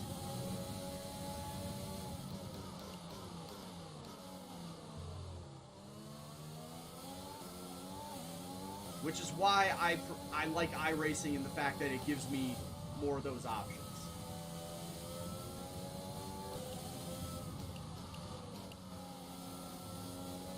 If I want to run a road race in a different car, like if I want to run it in a Miata, or if I want to run it in an F3 or Formula Renault, or a Cadillac CTS if I'm really feeling fucking ballsy, or if I want to throw a street stock, or not street stock, but an actual NASCAR stock car around fucking Daytona or Talladega or Watkins Glen, or if I want to just sling mud in a dirt track.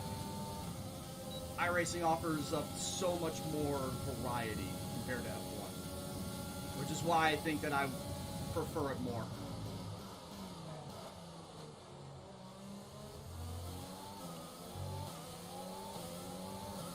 Like I said, don't get me wrong, I do like F1. I do like the F1 game. I think it's a very well put together game. And it does what it does very well, which is create a a well put together F1 game. However, that is the only thing that I would play this for, is if I just want to do F1. But I have other interests outside of F1, which is where iRacing comes in and caters to those interests. And yes, the barrier of entry to it is what put a lot of people off of it, because it is subscription-based. Monthly, seasonally, or yearly subscription. But the amount of content that it offers more than makes up for it, because if you're getting into iRacing, you are essentially saying that you are going to be in it for the long haul. I mean, if you already get yourself like a sim wheel, you're already going down that pathway of, you know, sim racing, where you know you're going to be spending a lot of money. Sim racing is not a cheap hobby.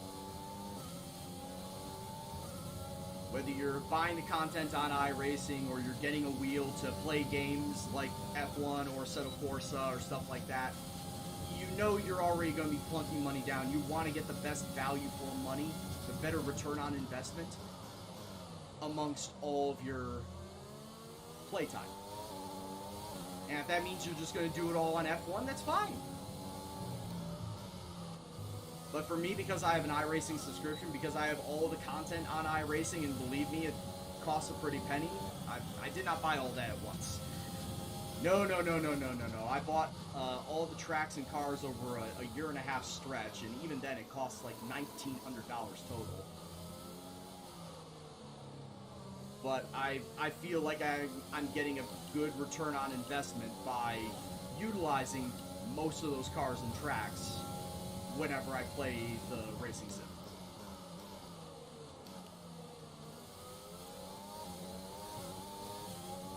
If I played the Gran Turismo series, GT3, or 2, 3, and 4. Gran Turismo 2, the first one I played, and actually it was the first time I played it was when I was on not vacation, but on a trip with the People-to-People Student Ambassadors, and when I went out to Australia back in 2001. That's the first ever time I was exposed to Gran Turismo. Because one of our host families, one of their kids had a PlayStation, and had just recently got Gran Turismo 2.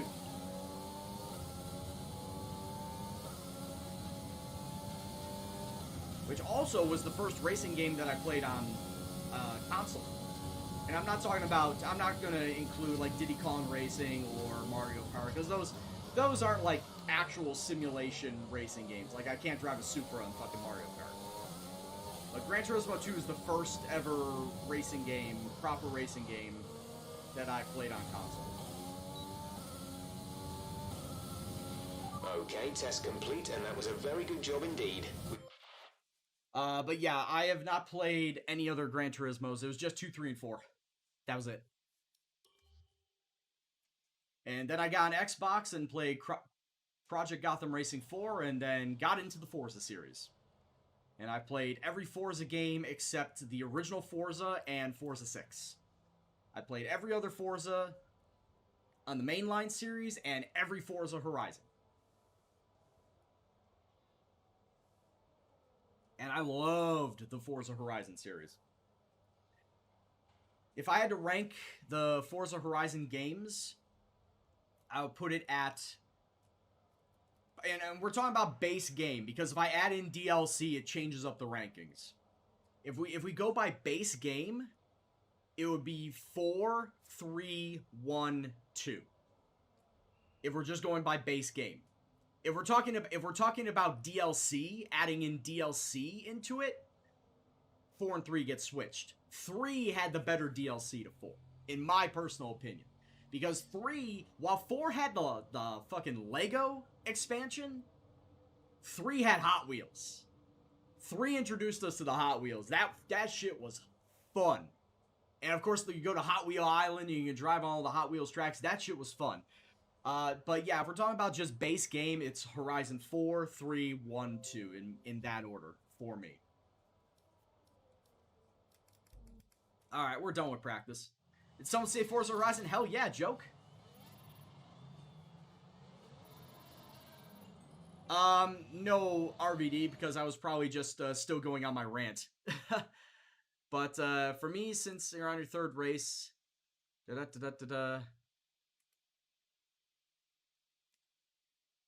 oh wow, that's far back.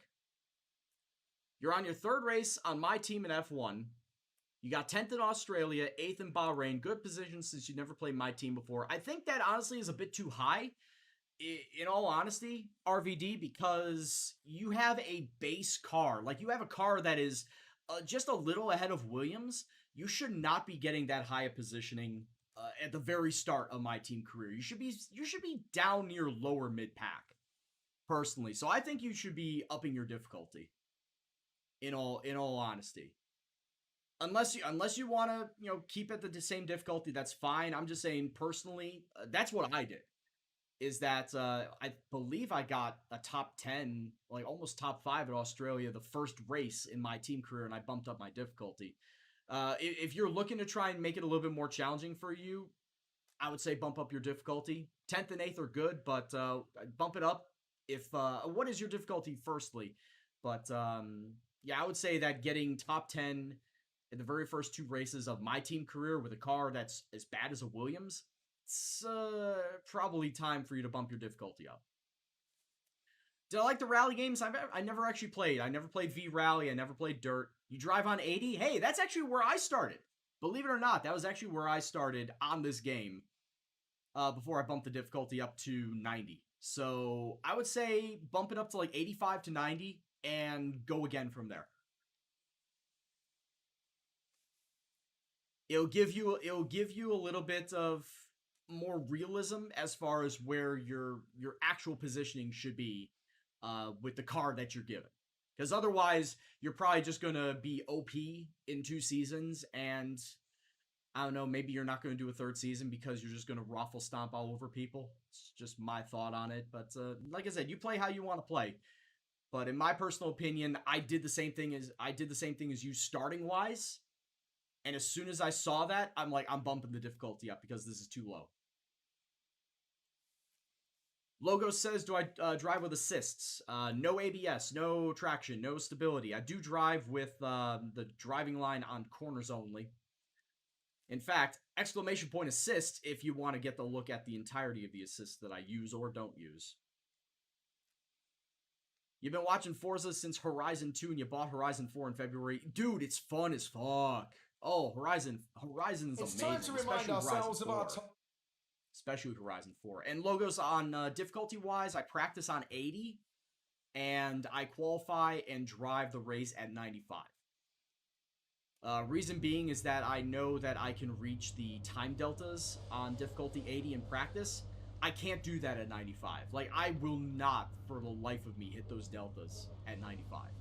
So, I practice at 80, and then once I'm done with practice, for sure I know I'm done and I'm moving on to qualifying, I then bump the difficulty up, which is what I'm going to do right now. Go to options and bump the difficulty up to 95. Confirm set change. At this point in time, yeah, my engine needs to be swapped out. Well, I can tell you right now, at least I know that I've got a practice engine. I've got a practice engine just waiting for me.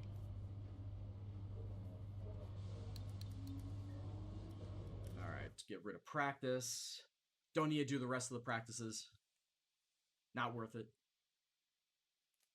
I've driven these tracks enough that I don't need to do more than 1 practice. Logo says you're at 55, but you have all assists off. Makes a big difference. Yeah, at this point in time, I don't think that I'm ever going to turn the pit assist off because it wastes valuable seconds.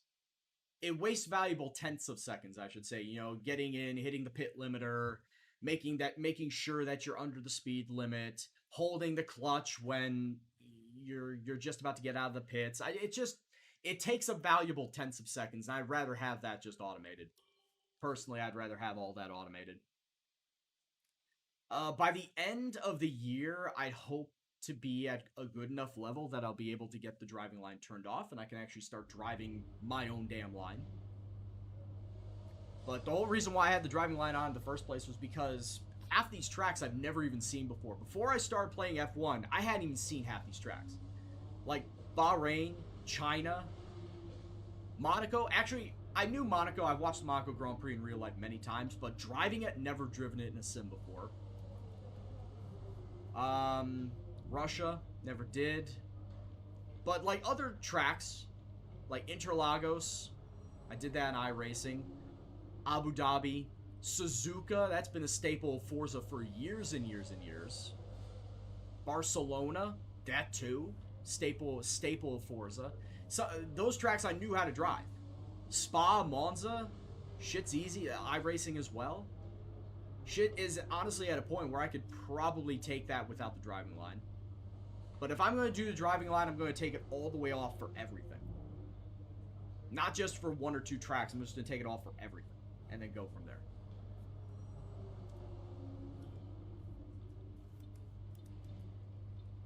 Someone got a 1.8 stop time with all assists off.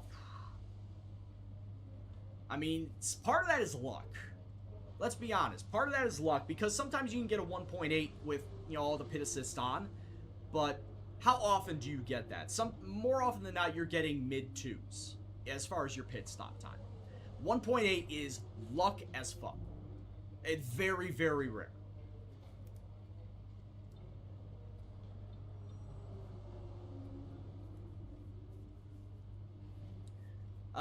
Good thing to note right now is that we are actually going to get some rain for qualifying. Did not think that we would have, but the weather forecast did in fact change, and we are getting rain for Q1. Well, it doesn't really help me because I'm going to be slow as dirt already. Well, dirt in the rain. I'm going to be slow as mud. So I know I'm not going to get out of Q1 regardless of if it's wet or dry.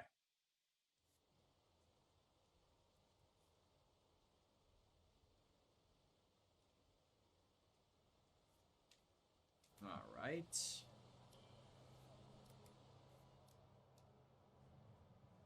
Make sure I got my car set up properly for China. And then aside from that, make sure differential, because we're in the rain, it's on 63. If it's in light rain, I switch the differential up from 53 to 63, and if it's heavy rain, I move it up to 68.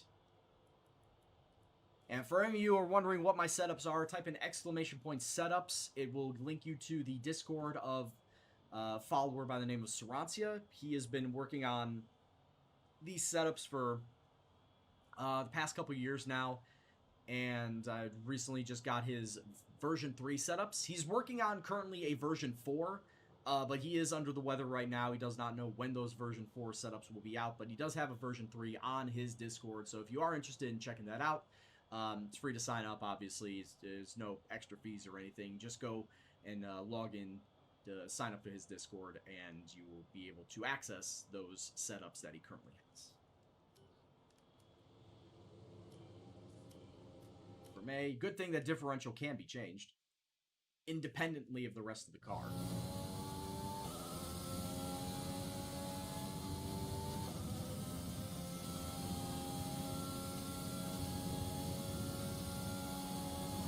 But yeah, like I said, because we are in the rain, already I'm going to be slower.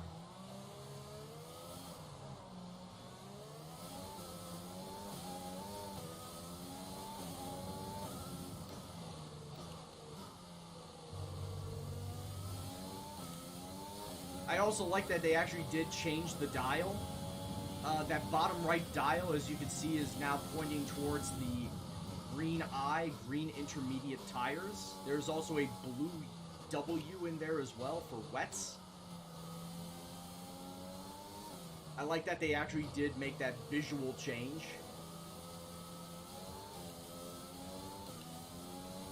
You know, it's the little things, right?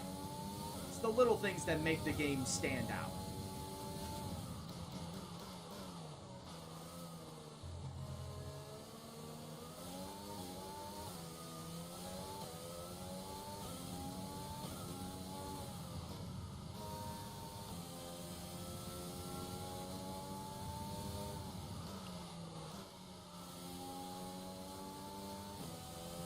I wonder if this track will dry out enough to get a slick lap before, shit.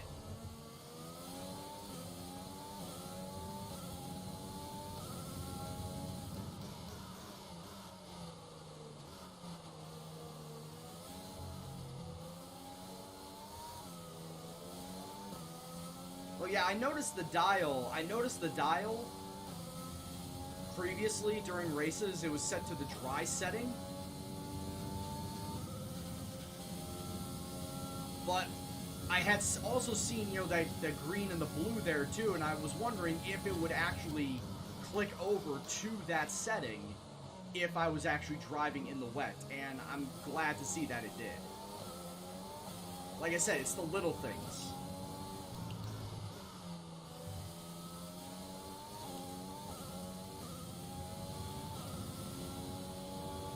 Alright, yeah, let's just return to the garage.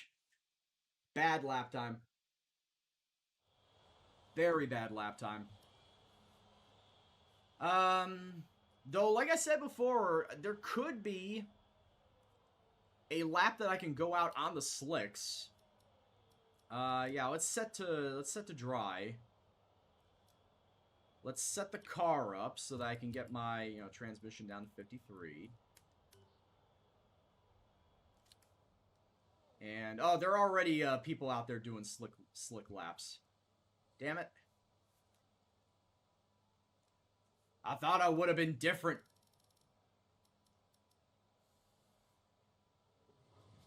Alright.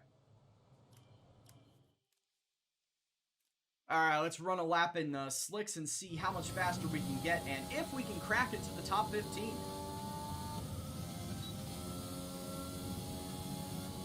I don't think I'll crack into the top 15, but hey, it's worth a shot.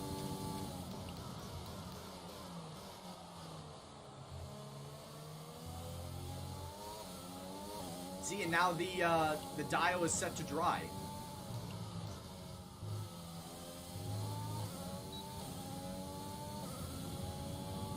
Though I don't know what the 12 dial is for.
I'm not going to change it right now, so... I'm not going to test that right now. Could be.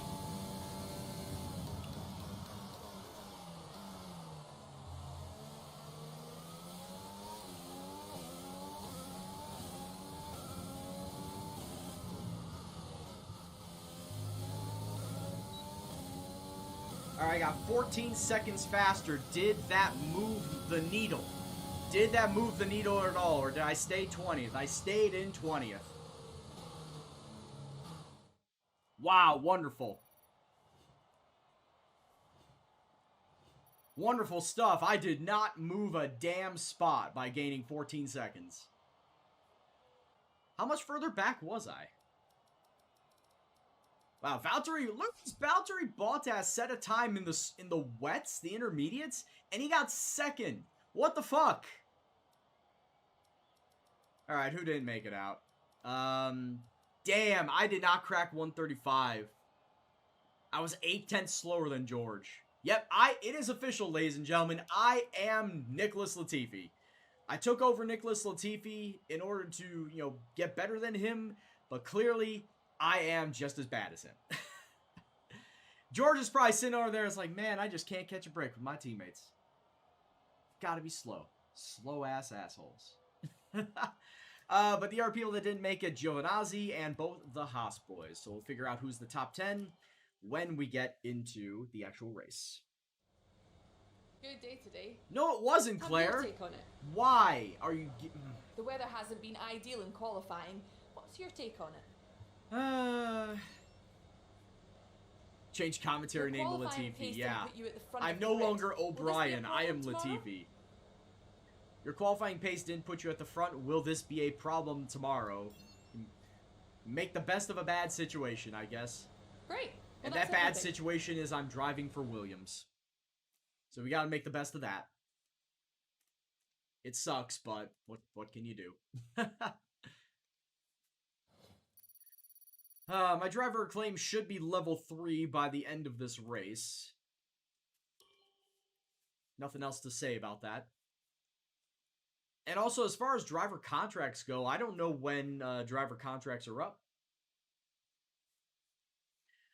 If we're going by what it was back in 2019, the driver contracts were... they came up every 5 races. Every 5 or 6 races. So I don't know if that's going to be the same thing here. Will we see a driver contract show up after the end of the Dutch Grand Prix, after the Spanish Grand Prix, the Monaco Grand Prix? No, Tykesman, it is in fact like it was back in 2019 from what I've seen, but it's not consistently every 5 races. It's every 5, every 6, every 7. It's a random number after each contract of whether you're going to get it after the 5th race, after the 6th race, or after the 7th race in driver career. So I have no idea when I'll get it. It's just, it'll happen after every 5, 6, or 7 races. That's what I'm dealing with. Oh yeah, as far as R&D, can I do anything R&D wise? I can start building up my chassis, a central under tray, which optimizes the design of it, resulting in weight advantage and no compromise to the underfloor aerodynamics. That could get done after the Dutch Grand Prix, but before the Spanish Grand Prix, eh? And also 30% chance of failure, which, by the way, there's only been one thing that has not failed on my car so far. And wouldn't you know, it's the goddamn engine. This motherfucking thing, the crankshaft, is the only part on my tree that has not failed. Everything else that I have developed so far has failed. The durability, both those arrows, and both of those chassis things. I'm expecting both the chassis, the 2 new chassis and the 2 new arrows to fail as well. But so far, the crankshaft is the only thing that has not failed on my R&D tree. It is insane. And it's only 30% too. It's not that high. Now, if we go back to when I was doing the My Team stuff, and I was just trying to rush parts through and through and through, just to, you know, get them done, and we were talking about 55% sort of failure rate, I would still get a couple going through. At 55% failure rate, most of the time, yes, they would fail, but I would still get a few to go through. However, here, this is 30% failure rate, and I've got 1 out of 6. 1 out of 6 that was successful. Now, I don't know about you, but that's a 16% success rate. That's an 84% failure rate. That's not good. That is not good. So I don't know what this game is playing at, but 30%, I don't think those odds are correct. I don't think those odds are correct, game. Alright, let's just get into this race. F it. Let's hope that another car drops out, DNFs, and we don't finish last again. So as it stands right now, we have finished 17th at Australia. We finished 18th at Bahrain. We finished 19th at Vietnam. It's time to find out which driver is up to the task of claiming the Chinese... Oh, calm down there, Grand Prix. We're here in Shanghai.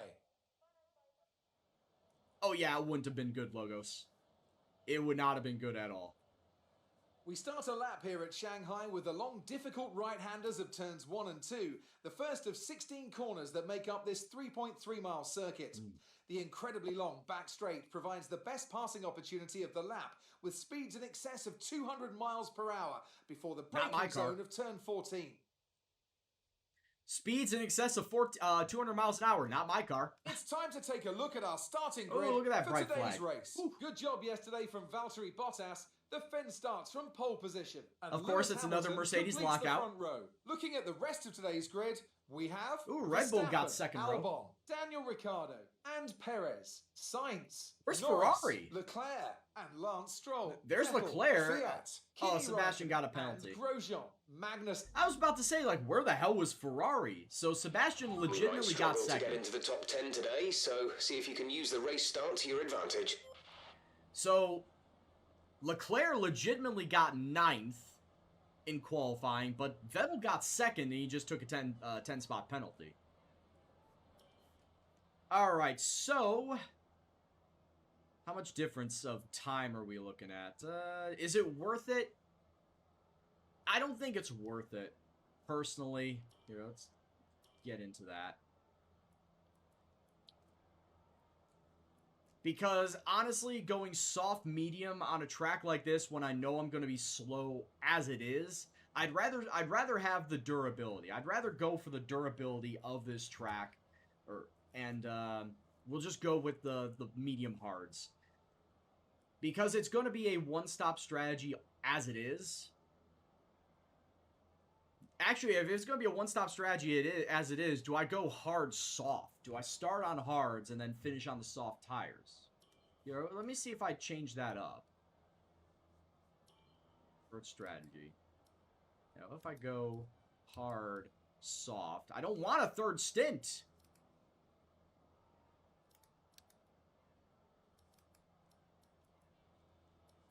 Can I not? Oh, it won't let me. That sucks. That's bullshit. That it won't let me go 9 laps. Logos, thank you very much for the follow, man. That sucks that it won't let me do that.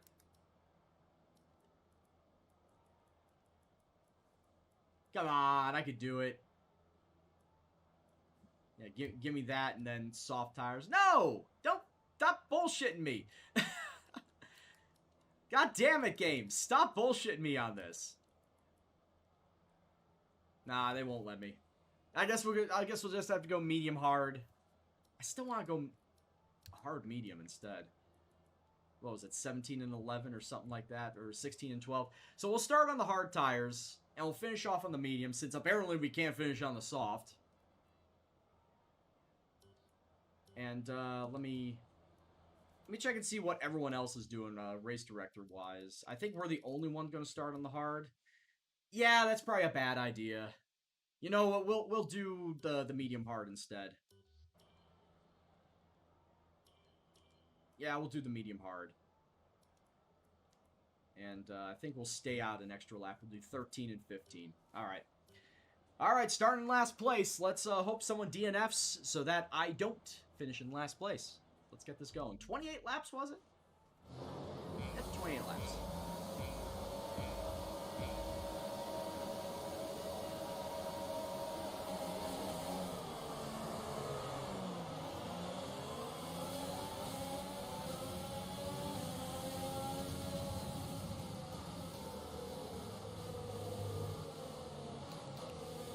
I also did not start in last place because it looks like Ocon and Gasly took penalties.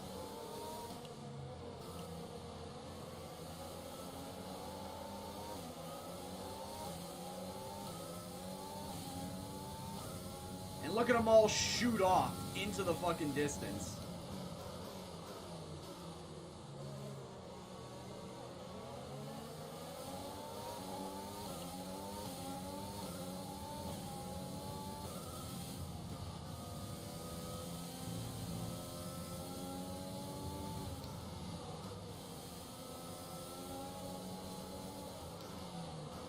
That is honestly pretty pathetic of my car. It's like as soon as we turn a corner and away they go, and I'm just sitting here struggling going, hey, just wait for me!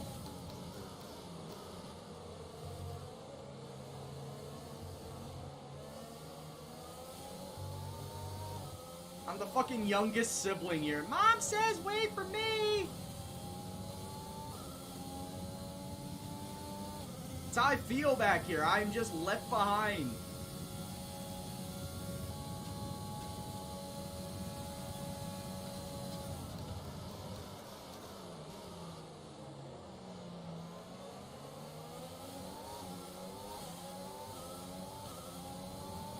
And that's the thing, I can't relate. I'm the oldest child in my family.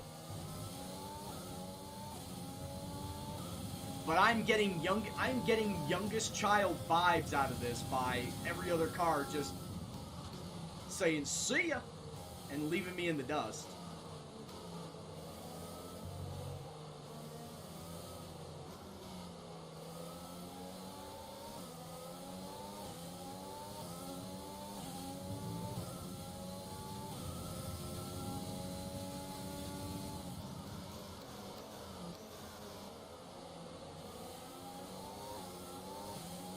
So, Tykesman, I got a question for you. If you're still hanging around. What do you think the score of the Bears game is going to be on Thursday? Bears versus Bucks.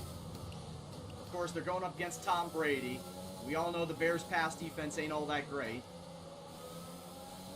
The Bucks are actually having a few players out injured. Like, their top wide receiver, Mike Evans, might not play. Leonard Fournette might not play. Their leading tight end in O.J. Howard just got an ACL injury, so he's out. So that means Rob Gronkowski is going to be their main tight end to target. Oh God, Tom Brady to Gronkowski. This is going to happen, isn't it? It's going to be fucking New England 2015 all over again. Tom Brady's going to find Gronkowski and is just going to wreak havoc for the Bears. I still don't think the Bears are going to win. As I said before, this is one of those games that I predicted the Bears were going to lose from the start. DRS is being enabled this lap. We can use DRS when you are within 1 second of the car ahead and in the DRS zone. But with all those players out for Tampa, I don't know. You got to think that the Bears have some sort of a chance.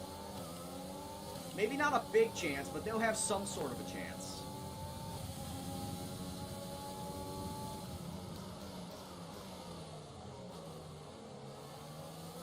Buccaneers defense isn't all that great.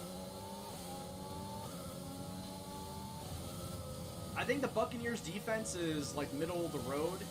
If I remember NFL rankings correctly, I think the Buccaneers were like kind of 14th, 15th in terms of defense. So it could be a very close game. Or, like I said, Tom Brady could feast on our poor secondary and the Buccaneers can just raffle stomp us.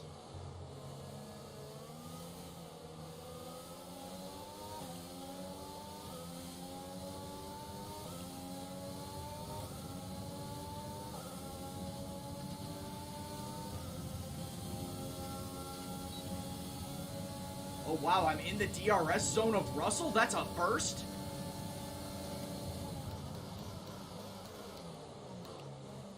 Oh yeah, we're gonna get killed by the Saints.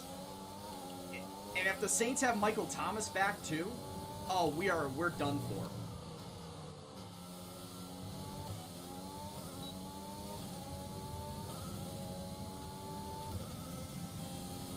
Yeah, if the Saints have Michael Thomas back in time for him to go off against the Bears, well, firstly, that would be great for my fantasy team because I got both Breeze and Thomas. But it's going to suck for the Bears because they're just going to go off on that secondary.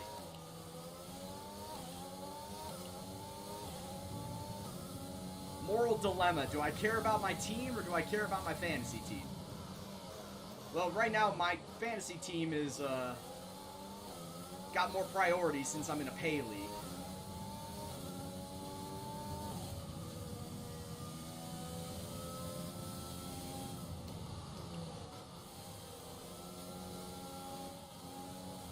Yeah, I think we got Green Bay as our last game of the season, too.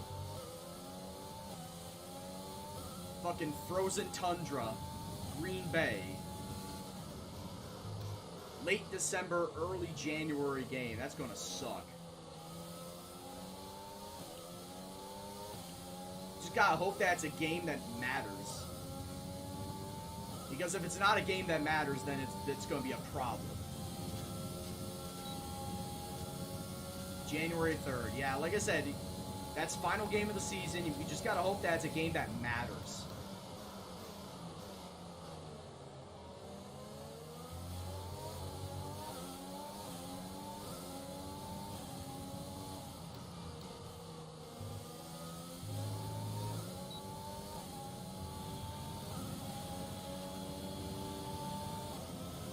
That is true, too.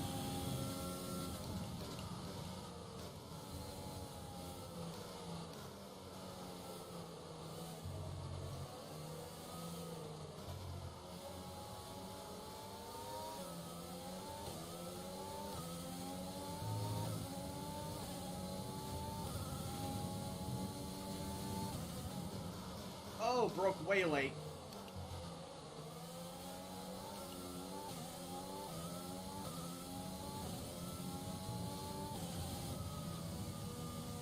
Oh, absolutely. Oh, I would absolutely make an offer for Deshaun Watson. That's who I wanted at the Bears at the draft. If I'm going to be completely honest with you, I thought when the Bears drafted up, or traded up, I thought for sure they were going after Deshaun Watson. And then when I heard another name aside from Deshaun Watson, I got mad.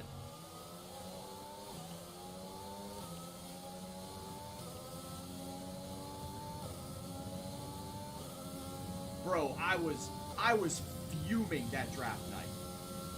I was livid that we didn't get Deshaun Watson. And I was like, who's this Mitchell Trubisky guy? And then all of a sudden Mel Kiper was saying, oh, he only had one season of starting in college. I got even more mad. I got even angrier. It was like, he's only a one-season starter, and you had a guy that legit just won the fucking national title the season before, and you don't go him? What? What are you doing, Ryan Pace? Stupid move.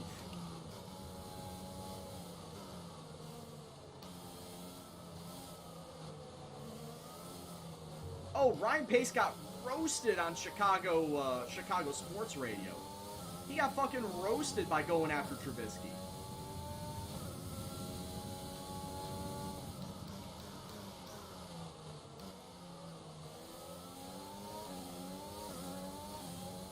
Because it was legit not the right choice.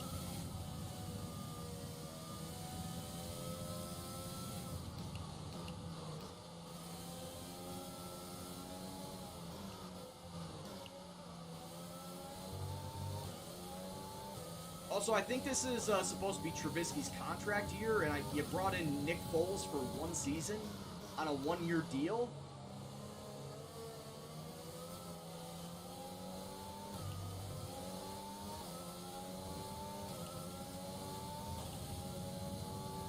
Oh yeah, that's the thing. We shouldn't go on college accolades, because if we did, then everyone would have been, high on Tim Tebow.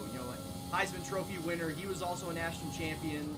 But look at what Tim Tebow's doing now. He barely hacked it in the NFL, and now he's trying to play baseball for the New York Mets. He's in their minor league affiliates. So yeah, honestly, I can see why people say that you shouldn't take everything that a guy does in college to heart, because he could turn out to be a bust in the NFL. College doesn't always equate to the NFL.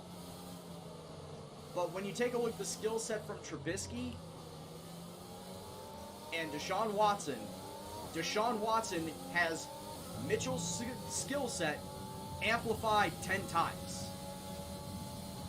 Which is why it confused the hell out of me when Pace went and got Trubisky over Watson.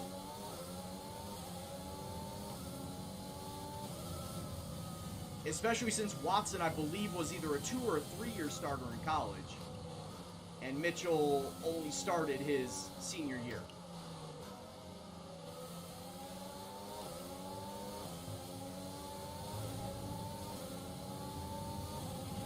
A new strategy is available on the MFD. Not now, Jeff.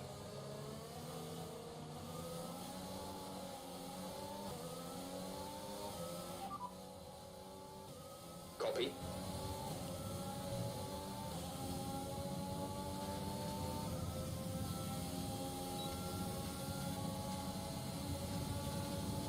Yeah, just because you tear it up in the under-19s does not mean that you will do well at the next level. Absolutely.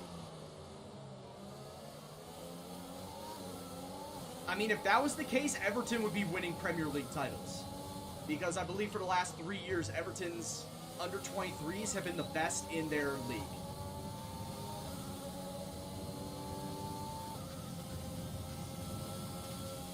Yeah, Everton's under 23 class has been stellar. Like I said, they've won, I believe, the last 2 or 3 PL2 titles. Yeah, if that actually translated to Premier League talent, yeah, Everton would be winning Premier League titles, but that's not the case.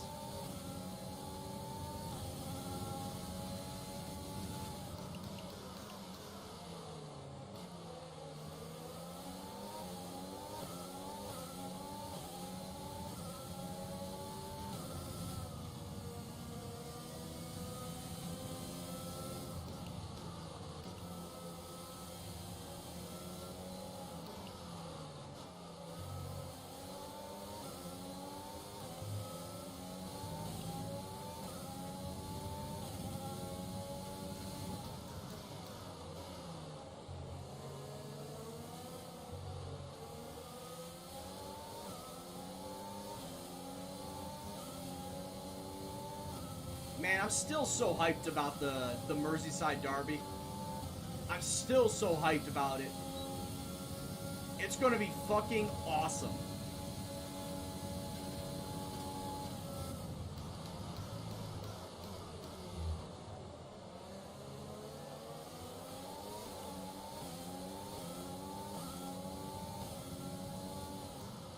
And this time around, Everton have a legit chance to win the fucking thing.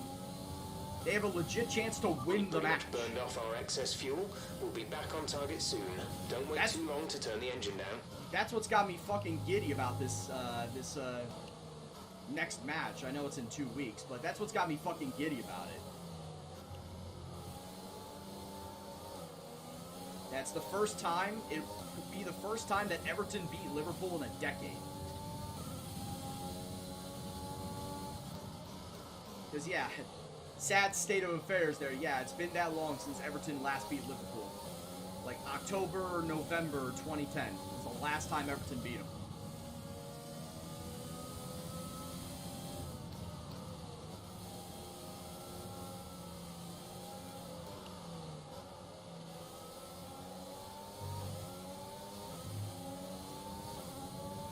Alright, as a reminder, I'm coming in lap 13 for tires. Lap 13. Reminder to you and me.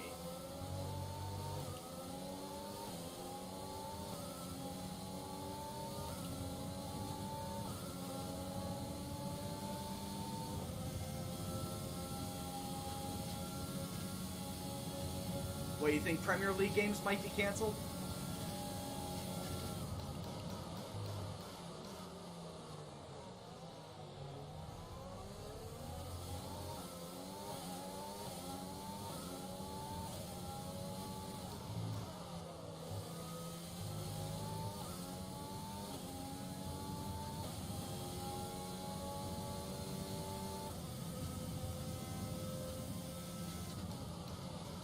RVD, I wouldn't expect anything less, because I know another Manchester United fan in my chat was doing the same exact thing.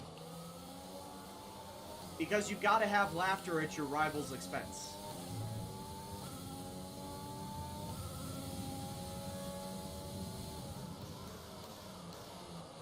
Yes, I know Liverpool and Manchester United are like the worst of rivals.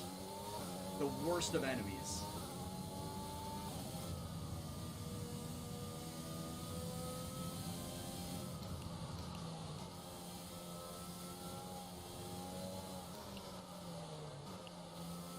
So yeah, as bad as Manchester United were on the day, Liverpool were just as bad. And each side reveling in their opponent's misery.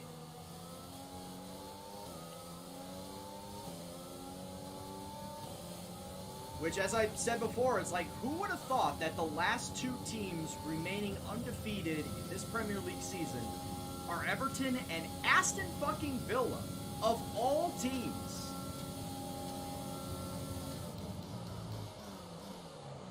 Because I honestly thought it would have been Everton and Liverpool. I honestly thought the Merseyside derby was going to be a battle of 2 undefeated teams going into it. And then Villa just go and shock the world with the thrashing on Liverpool. We're approaching the pit window. You'll be on the hards.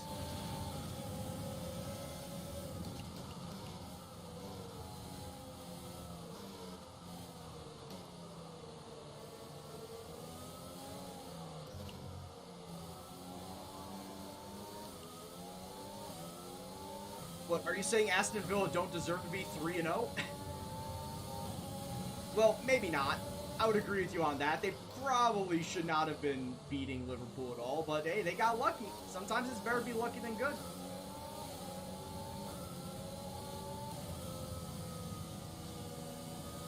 In all sports, yes, obviously, skill is the major factor, but sometimes it is better to be lucky than good.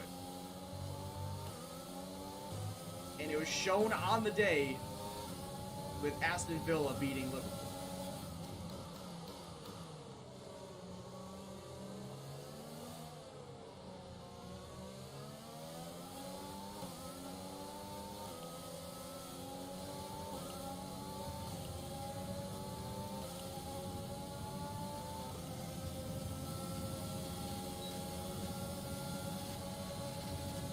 Damn it, Lando. I'm gonna back out of this because they're probably gonna kill each other.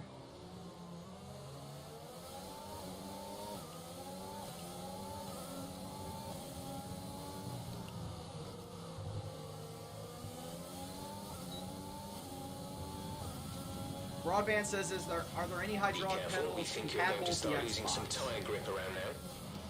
Honestly, I personally don't know, because I've not used a wheel for Xbox. Is anybody in the chat? Can anybody answer Broadband's question?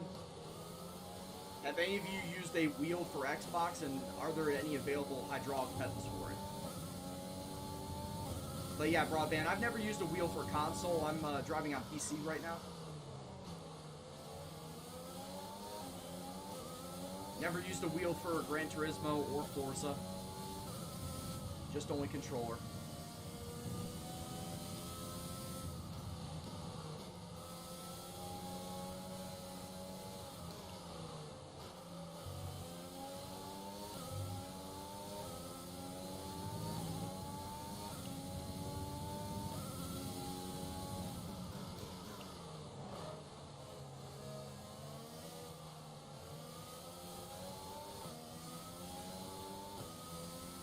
I know I'm with the Logitech G923s, they're not hydraulic, they're spring. They're spring loaded. Alright, I'll be coming into pit next lap.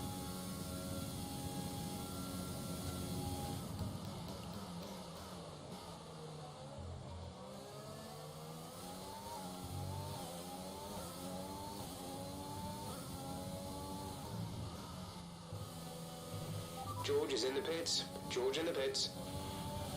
Alright, that's good for me. Don't have to worry We're about boxing that. this lap. Give us the best in lap you can.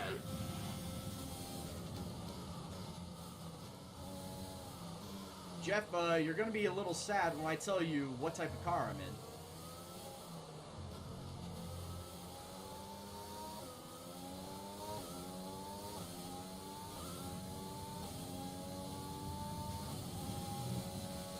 And yeah, that's another thing. Make sure that the wheel that you get works for whatever console that you're going to have. Like, are you going to stick with the Xbox One, or are you going to get yourself a Series X or Series S? Got to make sure if you get a new gen console, you got to make sure it works for new gen. Because as it stands right now, if you PlayStation users out there want to get yourself a Logitech G29, it is only good for PS3 and 4. It is not compatible with 5. And Logitech G923 that I have right here should actually be compatible with the PlayStation 5. I don't know. For sure a 4. For sure it's compatible with 4. But as far as if it's compatible with the PS5, that I just don't know right now. You should probably check the Logitech website.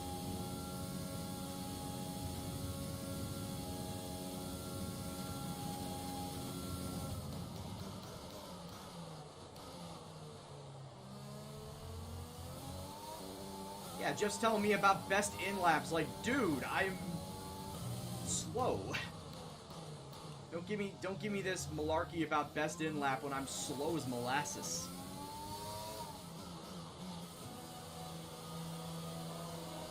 Alright.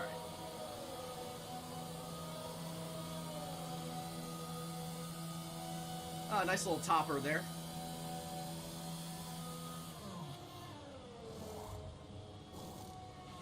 Release, release. Nice little camera view. Look after these tires now. That's basically the camera view that I'll show whenever I get into the pits. And then I'll swap it back when I get back to driving. Because I really don't like driving from Halo or T-Pillar or Offset like that. I think it looks weird, personally.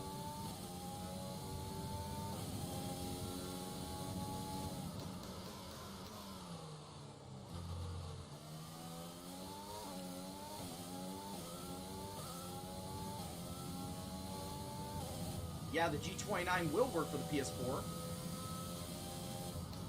There is actually a switch on the top of the Logitech G29. On the connector between the wheel and the housing, there's a switch there that you can switch between PS3 connection and PS4 connection. It actually has the two separate hardware in the housing that it is able to recognize between PS3 and PS4. Now, as far as this is concerned, the Logitech G923, I don't know, because it doesn't have that switch. It also was not recognized as being PlayStation hardware by F1 2020. Like, it didn't show up that the button I pressed was the X button or the square button. Or if it was L1, L2, R1, R2. It did not give me the distinction of the PlayStation button presses. It just gave the generic numbers. So I just don't think that F1 2020 has the software recognized for the 923. I think that will come later during another kind of update, so that we'll recognize it as a PlayStation controller, but as it stands right now, it's recognizing it as a generic controller.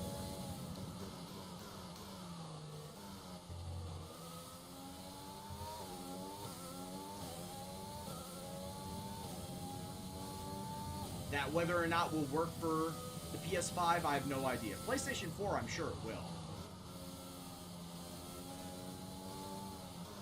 I mean, I'm sure it's built with current hardware already installed.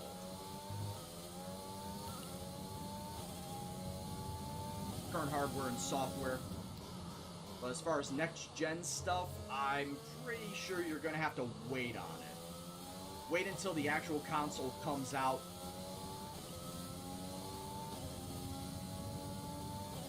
So that it will have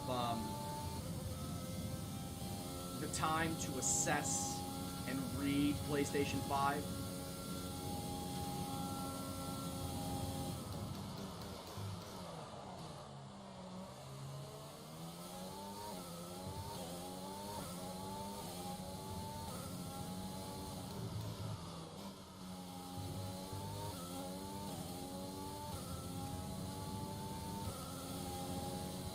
So I got one of my friends texting me, Tykesman, asking me if he should start Nick Foles over Drew Brees. What should I tell him? Keep in mind, this is not a guy that's in my league. He's in a completely different league. But should I tell him he's an idiot? Or should I tell him he's an idiot very, very nicely?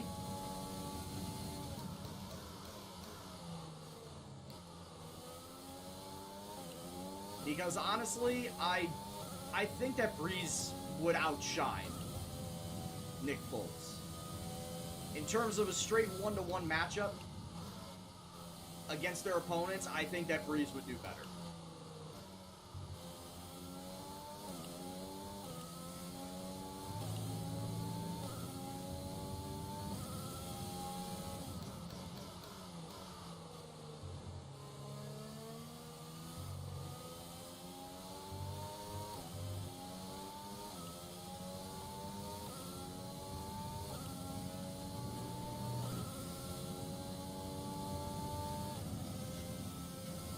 What, do you really think that Drew Brees is actually... Do you think that Nick Foles is going to do worse than Drew Brees? Because I think so.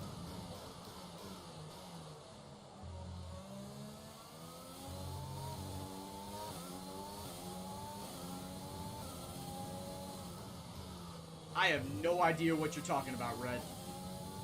Not a single clue what you're talking about. We're a +1 lap of extra fuel. Fuel target +1. Full course caution. The safety car is out. Keep an eye on the delta. We need to keep it positive to avoid a penalty. Slow down. Maintain positive delta. Drop your speed. Our delta is too low and we risk a penalty. Slow your pace immediately.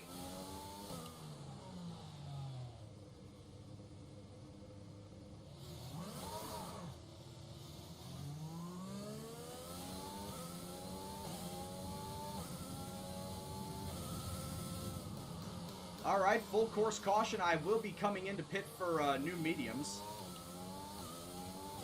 But yeah, not last again.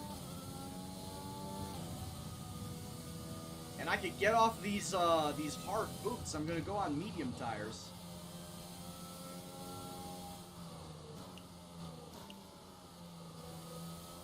Okay, we can take you this lap.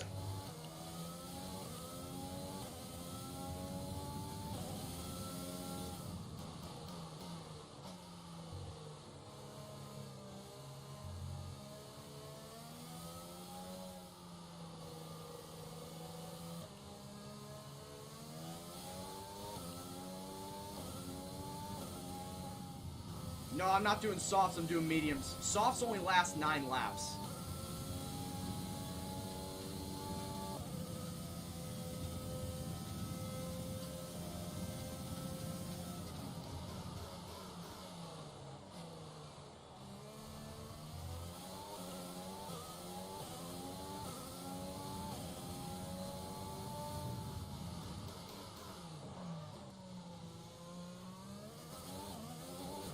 No, I'm definitely not doing soft. Yeah, not that it'll matter, me being as slow as a car as I am right now. But yeah, woohoo, I'm not last, again.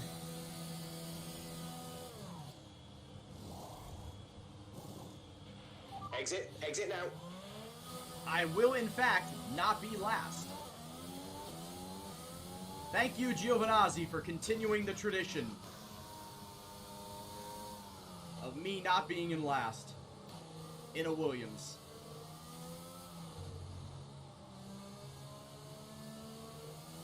And that's the thing, I've not properly overtaken anyone in this game. I have not properly overtaken anybody on the road. I've only overtaken one person that was actually running, and that was Pierre Gasly at Australia, when Pierre got into the pits. Everybody else that I've passed for position were all DNFs.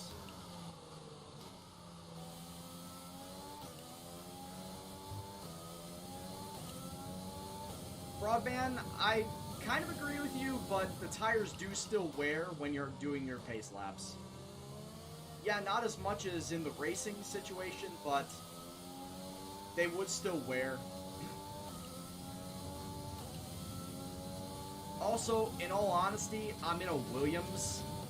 Me being in a soft and everyone in the medium, everyone else being in medium, I'm probably equal speed at best.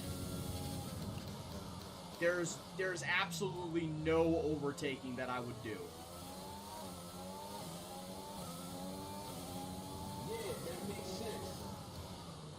It does make sense. Broadband, thank you very much for the follow, my man. Hope you're doing well. Hope you are enjoying yourself this evening. And for everyone that is coming on in, that's a new follower, new viewer, first-time viewer. You don't know my schedule is Monday, Tuesday, Thursday, and Saturday. I do F1 on all of those days. But I don't just do F1, I also do iRacing, where I'm in a couple of oval leagues at this point in time. I'll be on an oval league for the 1987 Legacy Cup cars on Thursday nights, and on Saturday nights I'll be starting up a brand new truck series, truck oval series.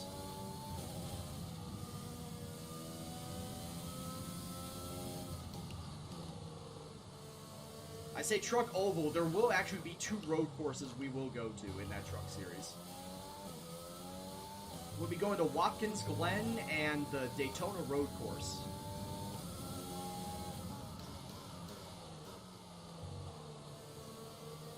Well, Broad, I appreciate you stopping on by as late of a time as it is over there in Europe.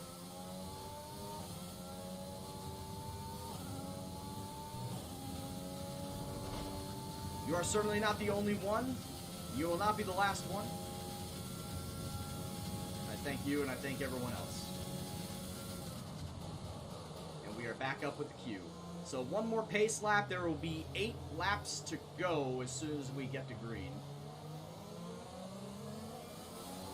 I'm actually curious where Russell is.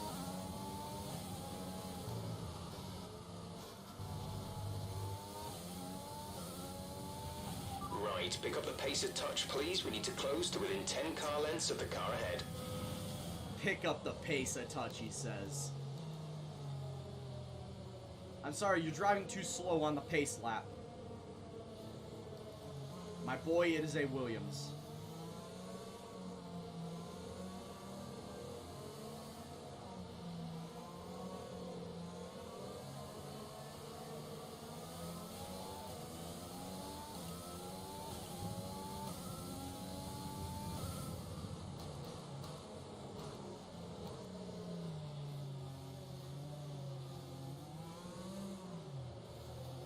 Do you think it's wise to stay up and watch the Bears lose by 10 to Tampa? It's completely up to you. Nothing's stopping you. Except, of course, fatigue and whatnot. Hey, it's also Thursday night, too. I'm streaming. So if you don't want to watch the Bears, you could always watch me. There's a thought. Get away from the pain of watching the Bears by watching me stream. The safety car is in this lap. When the field accelerates, remember, there is no overtaking until the green flags. Safety car in this lap. It's like, of course I'll be streaming at the same time.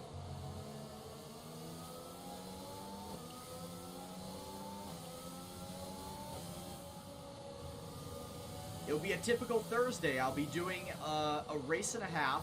I'll be doing the race and qualifying of the second race.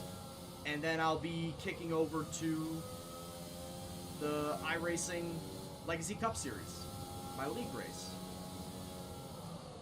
So it's going to be a typical Thursday night for me.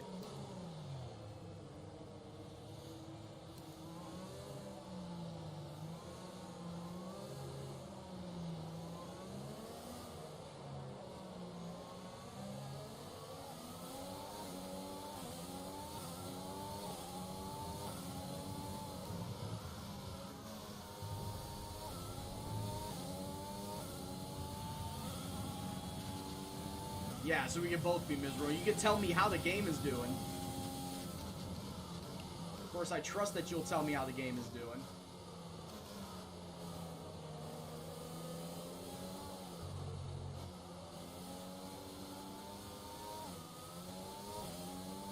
I'll ask you how the Bears are, and you'll be like, bad. I'm like, okay.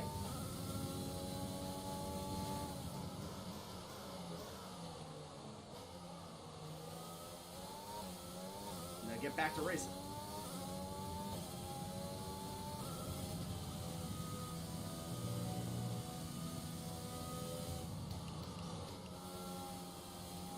Bears update. We are still shit.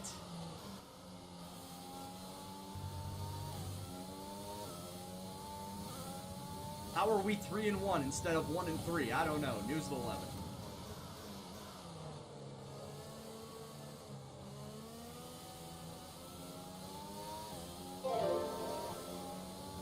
Thank you very much for the host there, Broadband. Take it easy, man. Hope to see you again on Thursday. Or whenever you can make it. I'm not your dad. You do whatever you want. Right, some information on Grosjean. They have an issue with their car. They're going to be slow. Question is, are they going to be slower than me?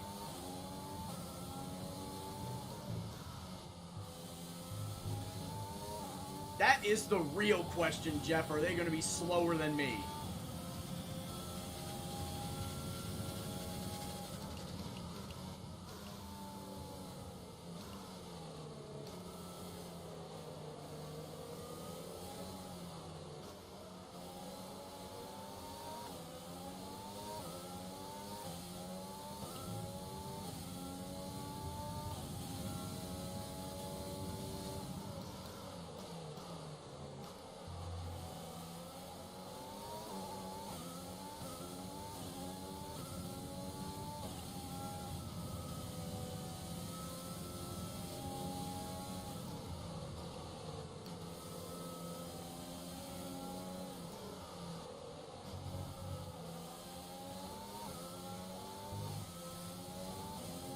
Well, the answer is yes. He is actually slower than me through the turns, but not in the straight.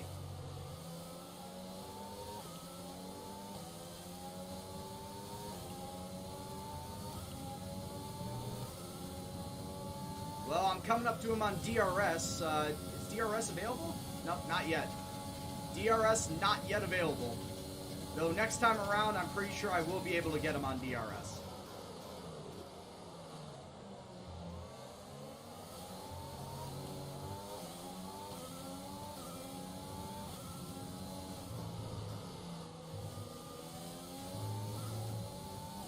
Alright, DRS is back online. DRS has been enabled. DRS is now enabled.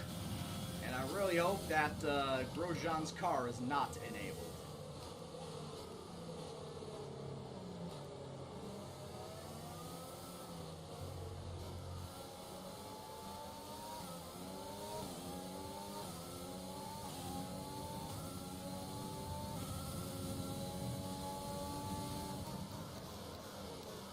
That's a lot of text, Lewis. I'll get to that when I can.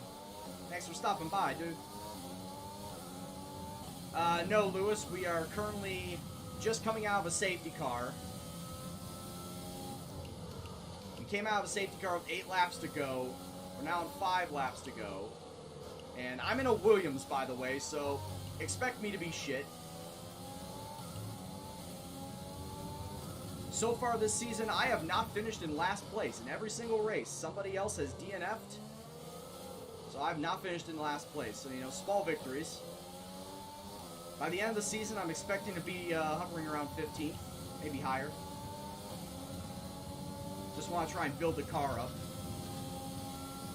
Yeah, we have that going for us. Like, I am barely overtaking Grosjean right here. That is how shit the Williams car is. I am just barely overtaking Grosjean.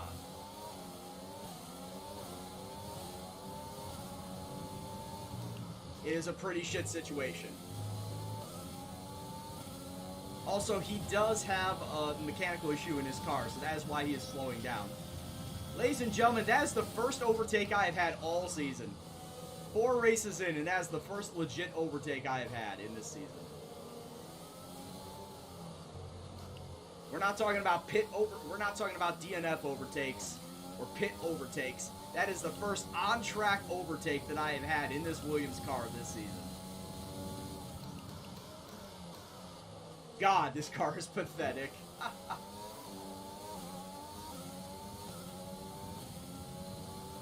This is a far cry from my team career when my car was pretty OP. Going from the top of the mountain all the way down to the fucking bottom of the trash heap.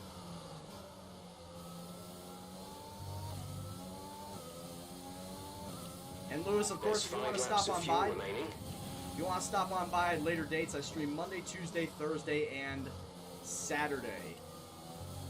And I try to do 2 races each stream, as long as I'm not occupied with other racing games and racing leagues, like iRacing or Assetto Corsa, stuff like that. And I try to stream around this time every day, too. Or not every day, but on my streaming days.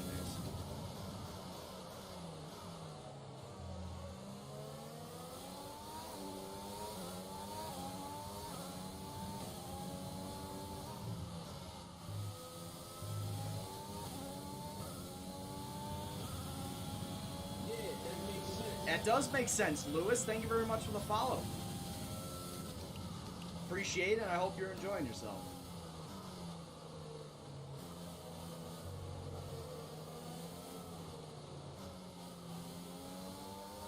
Oh, you know it'd be baller if I can actually pass Lewis Russell, George Russell. Nope, there is no more iRacing on Fridays. That league has been long over with and has not returned. Has not made a comeback, so, yep, nothing on Fridays. There is talk in the Street Stock League that the Street Stock might actually be running on Wednesdays now, and not the Thursdays. I'll keep you guys updated on that. So if you remember, the Street Stock League before the 1987 League ran on Thursday. And originally the talk was they wanted to bring it back after the 1987 League ended. But now the owner, who also runs the 1987 League, is thinking that he wants to run it on Wednesdays so that he can run both of the leagues simultaneously.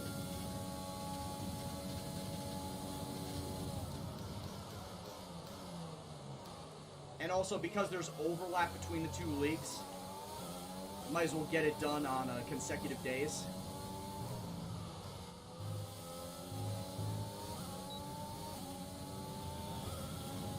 Alright, 3 laps to go.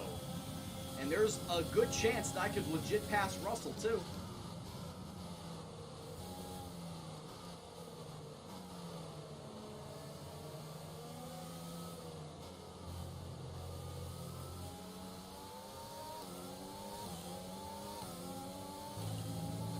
And of course, because he's got the lead, he's got the better exit on the turns.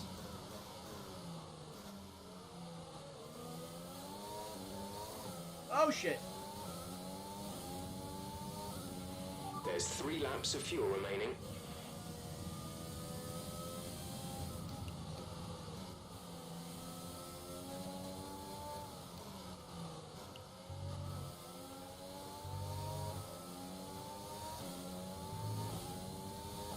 Wow, and that bad second sector really screwed me in trying to catch up to George.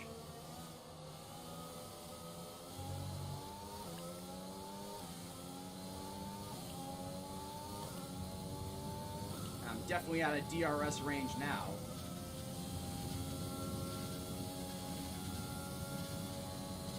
Definitely out of DRS.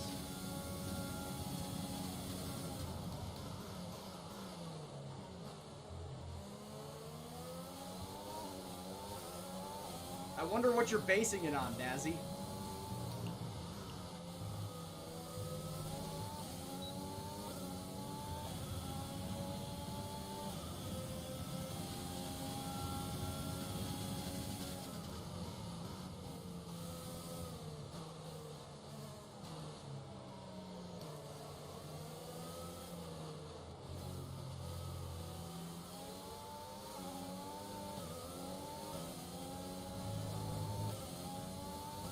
Hate that exit.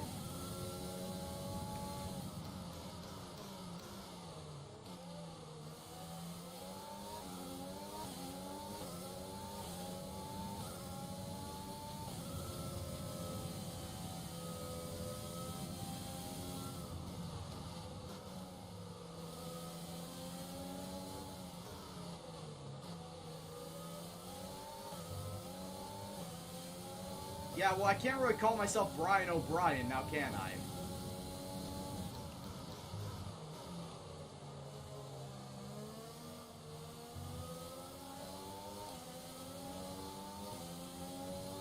I don't even think an Irish name generator would come up with something that ridiculous.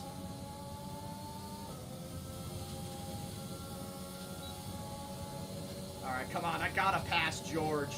I gotta pass George here. Oh, I did! Oh, I missed the braking zone so badly.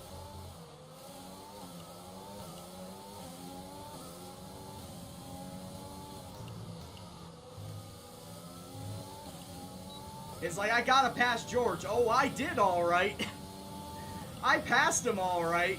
And I go flying off into the cool Chinese air. Alright, final lap. White flag in the air.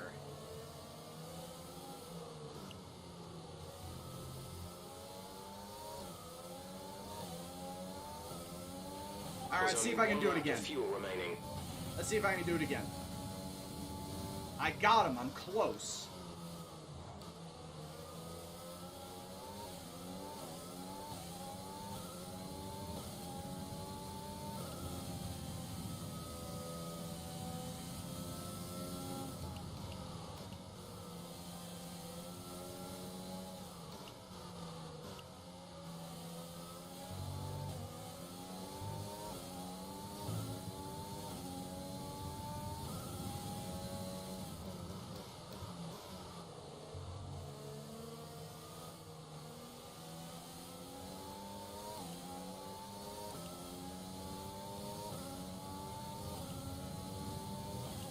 Lewis Hamilton has won the race. Nah, I'm too far away. God damn it, I'm too far away from him.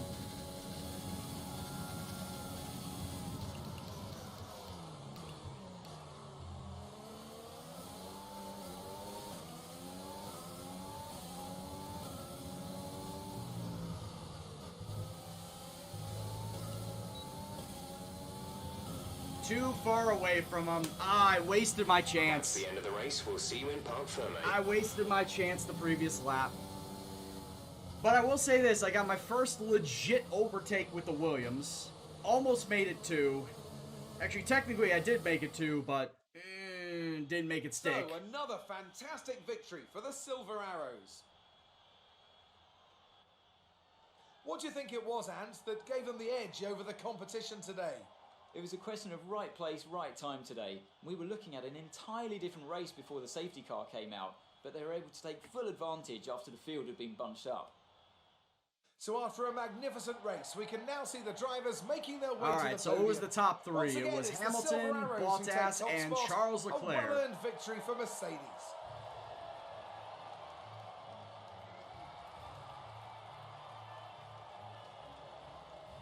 God damn it. Yeah. Looks like a normal position for Williams. Well, that's true, but honestly, I was expecting last places here, Jack. And I have not gotten a last place yet since I've been driving for Williams. I have not gotten a last place yet because there's been DNFs. And after this round of the World Championship, here's how things look in the drivers' table. After an incredible performance, Lewis Hamilton secures the top spot in the drivers' championship. Alright, so the final standings outside the top 3. You got Vettel in 4th, Verstappen 5th. A lot of teaming up. Look at that. Mercedes 1-2, Ferrari 3-4, Red Bull 5-6, Racing Point, Pink Mercedes 7-8. Raikkonen, Alfa Romeo actually getting points. Danny Ricciardo down in 10th is a little disappointing. Sainz, Kvyat, Ocon, and Norris. Now, let's discuss, Ants. Who would you say is a 14th. Contender for driver of the day? And then Magnussen, Gasly, Russell, me. The pass on Grosjean, we finally got an overtake, and then Giovinazzi just bouncing out. I have to say, Sebastian Vettel certainly caught my eye Driving during with the today's equivalent race. of a Ford Incredible Fiesta. driving. It's You're time not to wrong. see how things You're are not shaping wrong. up in the Constructors' Championship. Oh, wow. We don't have any Constructors' points. Imagine my shock. Also, Haas don't have any Constructors' points. Imagine my shock there. Alfa Romeo has 8. They just got 2 here with Kimi. But yeah, between Kimi and Giovinazzi, it's kind of like they either get 1 or 2 every race. So far, they've gotten 1 or 2 every race. So Alfa somehow being consistently top 10. That's actually pretty shocking. Racing Point and AlphaTauri right now after 4 races tied at 13. Renault's got 28, McLaren 38. Red Bull 52, Ferrari 90, and Mercedes sitting right there at the top, almost doubling up Ferrari there with 165. Man, they're almost doubling up Ferrari, and it's only 4 races in. What does that say? Mercedes continue to extend their lead. Yes, that's exactly what it says there, Crofty. Mercedes continue to extend their lead and continue to be the most dominant team. A strong weekend from That's Red pretty Bull. much what it is. Great work out there today. Let's have your thoughts. Are there any drivers that you've got a rivalry with at the moment? Any rivalry that I have? My own teammate, I could say that. I could say either Magnussen or Grosjean. Hey, I just passed Grosjean, so I might as well say him. So we're going to say Grosjean is going to be our rival. Your team must be ecstatic with how you're performing. Yes, they're got smiles from ear to ear because I'm not finishing in last place. You had a close battle with Roman. Yes, and I passed him. And I was able to pass him. Great. Well, that's everything. Mercedes and Williams are direct competitors. Well, I mean, one uses the Mercedes engine. One of them uses a borrowed engine. So, as my driver's acclaim continues to grow, even though it does not matter. It really doesn't matter. God damn it. Why are my parts failing? I got another part failure here. Yep, there it is. Why? I'm getting really pissed off about part failures. I'm getting really annoyed at all these part failures. Let's move ahead to the Dutch Grand Prix and see what we can get as far as our parts in or parts failed. Failed, of course. Okay, that one actually got and worked. I know we were expecting some new resources to come through, but some of them have failed the quality control. Some of these have failed. Yeah, no shit, bud. What you'd like redeveloped. All right, so we'll fix that one. And energy stores. Okay, that works. So, going into the Dutch Grand Prix, which will be on Thursday, by the way. This is what our R&D looks like. We have, of course, the one built up for the engine, the powertrain, as well as the durability up there. I'm not going to touch any of those the rest of the way through this season. We got 3 things built down the aero, and we got 3 things built down the chassis. Slow, steady process. We're only 4 races in. It's a slow, steady process, but we just have to continue to be vigilant to better our aero and our chassis to make it not shit, so that we don't have high drag and actually get the most out of this engine, this Mercedes engine that we have in the car, so that we can be not last or continue to be out of the bottom of the table. And maybe, like I said, by the end of the season, routinely get around 15th place or above.